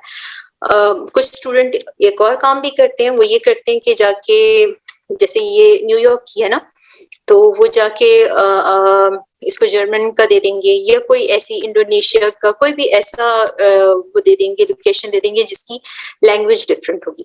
वहां से वो जाके डिस्क्रिप्शन को उठाते हैं और डिस्क्रिप्शन को ट्रांसलेट करके डाल देते हैं। तो मैंने बहुत सारे स्टूडेंट्स की ये चीज पकड़ी है और उसके बाद फिर आप अपनी इज्जत और बेइज्जती के जिम्मेदार आप खुद होंगे। चीटिंग नहीं अलाउड, तो नहीं करनी, ये काम नहीं करना। आप जब इसको डिस्कस करेंगे तो इसमें बहुत सारे वर्ड्स ऐसे होंगे जिसकी वजह से एक्सीडेंटल प्लेगरिज्म आपके कंटेंट पे आएगा। तो आपने कोशिश करनी है कि इस सीक्वेंस में जो डिस्क्रिप्शन यहाँ पर दी हुई है ना, उस सीक्वेंस में कभी भी आपने अपने कंटेंट को डिस्कस नहीं करना, उस सीक्वेंस पे आपने नहीं उसको लेके जाना। क्यों? क्योंकि अमेज़न से बहुत सारे मुल्कों ने, बहुत सारे कंपेटिटर्स ने ली हुई होती है इंफॉर्मेशन, यहीं से आके लेते हैं। मेजर जो मीन है उनका वो अमेज़न ही है, तो अगर उनको इंफॉर्मेशन चाहिए तो वो यहीं से आके लेंगे ना। तो अगर आप अगर एज इट इज उसके सीक्वेंस पे भी सिर्फ चलोगे ना, तो आपके कंटेंट पे प्लेगरिज्म आएगा। इवन कि वो एक्सीडेंटल होगा, लेकिन आपने इसको अवॉइड करना है। आप इसका सीक्वेंस तोड़ें, आप कोशिश करें कि जो फीचर्स एंड में डिस्कस किए हैं आप उसको शुरू में ले जाएं और एज इट इज कभी भी नहीं लिखना, रिफ्रेज नहीं करना, रीराइट नहीं करना। आप एक दफा पढ़ लें और आप एक शॉर्ट सी डिस्क्रिप्शन लिखें, लेकिन आप अपने दिमाग से जनरेट होने वाले आइडियाज लिखें प्लीज। ये यहाँ देखें, आपके पास कंपैरिजन चार्ट है, ये आपका प्रोडक्ट है, ये अदर प्रोडक्ट है। आपको यहाँ से ये पता चल जाता है ये प्रोडक्ट महंगा है या सस्ता है। आपको यहाँ से ये पता चल जाता है इस तरह के प्रोडक्ट में और कौन कौन से कलर अवेलेबल हैं। आपको उसकी कंपैटिबिलिटी पता चल जाती है कि आपका ये जो प्रोडक्ट है ये इतनी सारी चीजों के साथ कंपैटिबल है, जबकि दूसरे प्रोडक्ट इतने सॉफ्टवेयर्स के साथ कंपैटिबल नहीं है। उसके ऑपरेटिंग सिस्टम को आप कंपेयर कर सकते हो। तो ये सारी इंफॉर्मेशन आपको कंपैटिबिलिटी और कंपैरिजन यहाँ से मिल जाता है। ये जो इन्होंने प्रोडक्ट डिस्क्रिप्शन में जो विजुअल्स दिए हुए होते हैं, इससे भी आपको बहुत, जो इन्फोग्राफिक्स दिए होते हैं इनसे भी आपको काफी इंफॉर्मेशन मिल जाती है, काफी टॉपिक्स मिल जाते हैं जिनके ऊपर आप डिस्कशन कर सकते हो जब आप प्रोडक्ट को रिव्यू करते हो। ये देखिए काफी डिटेल्ड है ये। यहाँ से कुछ FAQs भी आप ले सकते हैं। ये देखिए ये है प्रोडक्ट इन्फॉर्मेशन। कभी कभी जब हम बहुत सारे प्रोडक्ट को रिव्यू कर रहे होते हैं तो हमें ये नहीं पता चल रहा होता कि जो प्रोडक्ट हमने सिलेक्ट किया है वो वही प्रोडक्ट है या कोई और है। समटाइम्स ऐसा लगता है दो प्रोडक्ट ऐसा लगता है बिल्कुल सेम है, तो आप वहां पर कैसे देखेंगे कि ये प्रोडक्ट सेम है या अलग है? इसका आइटम वेट देखेंगे, उसकी डायमेंशन देखेंगे, उसका अगर कोई ब्रांड नेम है तो आप वो देखेंगे, अगर उसका कोई मॉडल नेम है तो आप वो देखेंगे, उसको कंपेयर करके देखेंगे। अगर वो सेम आ रहा है तो यकीनन वो एक ही प्रोडक्ट है। मे बी वो 2 कलर्स में हो या 2 स्टाइल्स में हो, वो एक ही प्रोडक्ट है। लेकिन अगर ये सारी चीजें वेरी कर रही हैं, अलग हैं, सारी डायमेंशन अलग, अब ये देखिए आपने यहाँ डायमेंशन लिखनी है, ये वो चीजें हैं जो आप अपने कंटेंट में इसको चेंज नहीं कर सकते, आप उसकी डायमेंशन नहीं बदल सकते। तो आप क्या करेंगे, यहाँ पर प्लेगरिज्म से बचने के लिए आप इसका सीक्वेंस तोड़ देंगे। 1.14 को आप शुरू में ले जाएं, 6.54 को आप एंड में सेंटर में ले आए, 3.03 को आप एंड में ले आए, तो इस तरह इसका सीक्वेंस तोड़ दें ताकि इस पर प्लेगरिज्म ना आए। उसके बाद आप आइटम वेट को भी अगर ऑन्स में लिखा हुआ है तो एलबीज में कर लें। अगर आप ऑन्स में दे रहे हैं आइटम वेट, तो आपने कोशिश करनी है कि 6, 7, 8 जितने भी प्रोडक्ट आप रिव्यू करेंगे उसको ऑन्स में ही दें। ऐसा ना करें कि एक का एलबीज में दे दिया, दूसरे का ऑन्स में दे दिया, तो ये केजीज में दे दिया, ग्राम्स में दे दिया, इस तरह से नहीं करना। जो यूनिट आप यूज कर रहे हैं एक जगह पर, वही यूनिट आपने पूरी अपनी कंटेंट के अंदर लेके चलनी है, वरना वो ऐसा लगता है कि एक राइटर ने नहीं लिखा, पता नहीं कितने राइटर्स ने मिलके लिखा है इज्तिमाई कंटेंट। यहाँ से आपको मिलते हैं रिव्यूज, यहाँ से आपको पता चलता है कि वाकई ही आपका जो प्रोडक्ट है वो कितना अच्छा या कितना बुरा है। तो यहाँ से कभी कभी कुछ यूजर्स ने बहुत अच्छे प्रॉस कॉन्स बनाए हुए होते हैं। आपको प्रॉस और कॉन्स जो डिस्कस करने होते हैं, जैसे मैम इकरा ने आपको बताया था कि आपने अपने कंटेंट के अंदर जब आप कमर्शियल कंटेंट लिखेंगे, आप अपना प्रोडक्ट रिव्यू करेंगे, तो आप उसमें प्रॉस और कॉन्स जो है वो जरूर डिस्कस करने होंगे। तो आपने यहाँ से आपको बने बनाए प्रॉस कॉन मिल जाएंगे, वो भी आपने एज इट इज कॉपी नहीं करनी, उसको आप कस्टमाइज करें। जब आप प्रॉस और कॉन्स लिखेंगे तो आप कोशिश करें कि वो एक शॉर्ट डिस्क्रिप्शन में आए, 4 या 5 वर्ड्स के अंदर आपके प्रॉस और कॉन्स की जो एक बुलेट है वो कवर अप हो जाए। ऐसा नहीं करना आपने वहां पे कि पूरे सेंटेंसेस लिख रहे हैं, पूरे डिटेल 2-2 लाइन के प्रॉस एंड कॉन्स आ रहे हैं, एक कॉन्स या एक प्रॉस। जब आपका मकसद बहुत ज्यादा स्ट्रेट ना हो, जब आप एफिलिएट मार्केटिंग के लिए कंटेंट लिख रहे हैं या एक ट्रांजैक्शनल सा कंटेंट लिख रहे हैं जिसमें आप शुरू में शायद एफिलिएट के लिंक्स ना लगाएं, लेकिन लेटर ऑन आपका इरादा है उस पर एफिलिएट के लिंक लगाने का, तो आप वहां पर ये कोशिश करेंगे कि प्रॉस ज्यादा बयान करें और कॉन्स जो है वो थोड़ा सा डाइजेस्टेबल बनाए। अगर आप कॉन्स में ये लिख देते हैं कि ये प्रोडक्ट बहुत एक्सपेंसिव है, तो वो नेगेटिव इम्पैक्ट डालेगा आपकी सेल के ऊपर, but you have to sell that. आपका ऑब्जेक्टिव यही है कि आप उसको सेल करना चाहते हैं, तो आप वहां पर इसको इस तरह से expensive but worth, expensive but value your money, तो इस तरह से आप उसको थोड़ा सा डाइजेस्टेबल बनाएं। और जो प्रोडक्ट है अगर आप उसकी परफॉर्मेंस से रिलेटेड कॉन्स उसके अंदर डाल देंगे कि ये ड्यूरेबल नहीं है, या फिर ये सिंगल हैंड यूज के लिए है, या फिर आप कोई भी ऐसा मेजर कॉन डाल देंगे जो कि उसकी सेल्स पर इफेक्ट करेगा, तो ये कोई अच्छा मतलब टेक्निक नहीं होगी। आपकी कोशिश करनी है कि आप ऐसे कॉन्स डालें, और अगर जो कि थोड़े इनइफेक्टिव हों, जैसे मिसाल के तौर पर अगर वो प्लास्टिक बॉडी है तो आप उसके साथ लिख सकते हैं कि नीड केयर्स, कि अगर आप उसको यूज कर रहे हो तो थोड़ा एहतियात के साथ इस्तेमाल करना है। या आप ये लिख सकते हो कि ये बहुत ज्यादा वैरायटी नहीं है, वर्सटाइल नहीं है। या आप ये लिख सकते हो कि ये इस साइज में अवेलेबल नहीं है, बच्चों के लिए है तो ये बड़ों के लिए अवेलेबल नहीं है। तो इस तरह के आप कॉन्स उसके अंदर लिखें जो कि थोड़े इनइफेक्टिव हो उसकी परफॉर्मेंस पर, या उसके यूज के ऊपर, या उसकी लॉन्ग लास्टिंग या उसकी ड्यूरेबिलिटी को चैलेंज ना कर। अगर आप 4 से 5 प्रॉस लिख रहे हैं तो आपने 1 या 2 कॉन्स लिखने हैं। ये सारे रिव्यू आप जब पढ़ेंगे तो आपको इससे काफी आइडियाज मिलेंगे। आई थिंक मैंने जो एम किया था उसको कवर अप करा दिया। अगर आपके कोई क्वेश्चंस हैं तो आप वो पूछ लें। मैं रिकॉर्डिंग ऑफ